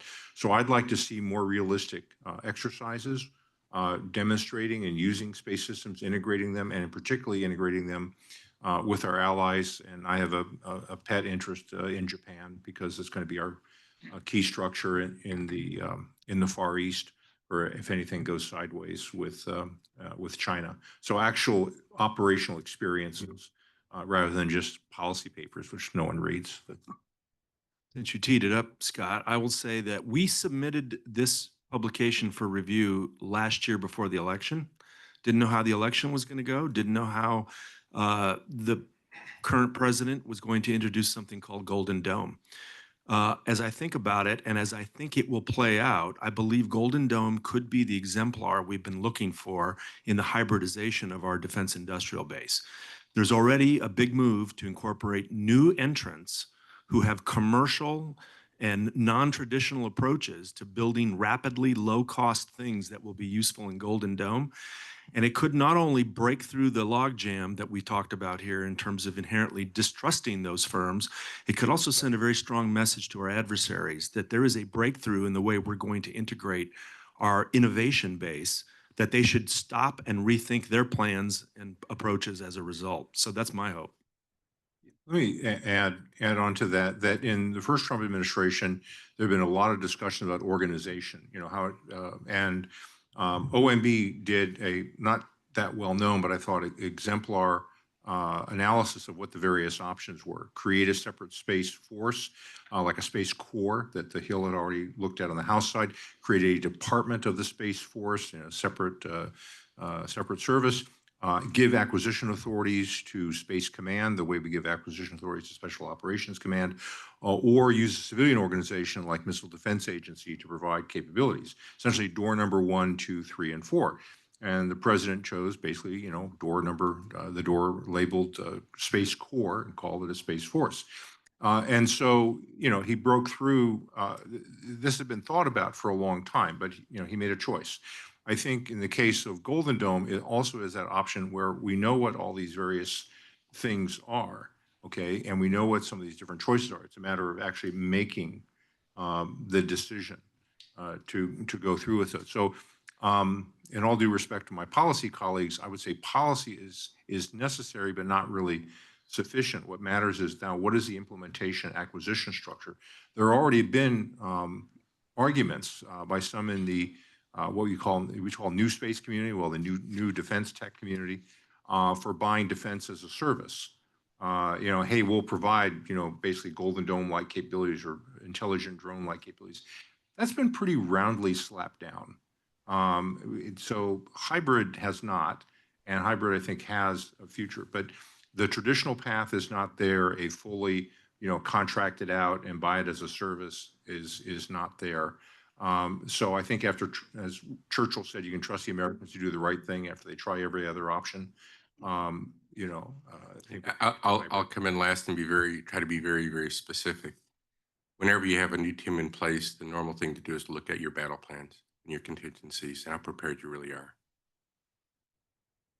That's critical because it identifies the tactical things that buys you time, either in things you can do to create uncertainty with your adversary. So all these policy things, acquisition things are going to take time, right? We don't have time. The first thing you do is look at what's the battle plan? What are the weaknesses? What are the threats? What do I tactically do, either through deception or actions, to create uncertainty?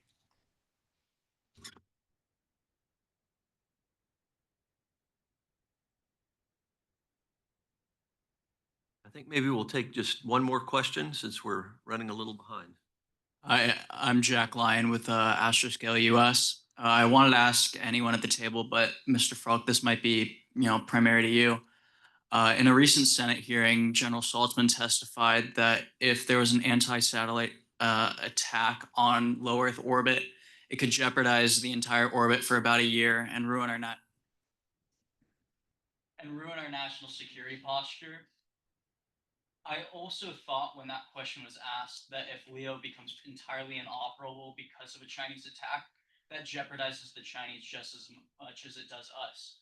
Do you think there's a level of deterrence in anti-satellite weaponry? By both sides having it's like mutual assured destruction, so that there is a mutual deterrence to using. I think in general, though, there's other consequences that folks don't talk about. What's the impact of, let's say, a nuclear ASAT detonation and the debris on your ability to reconstitute and launch things, and for what period of time, right?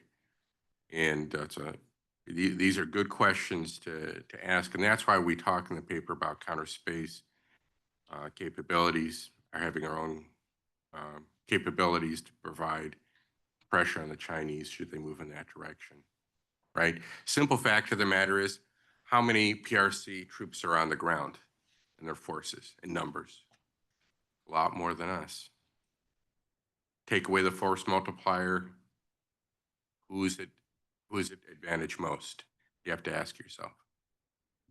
The only thing I would add is the mutual vulnerability does act as an effective deterrent, with one exception.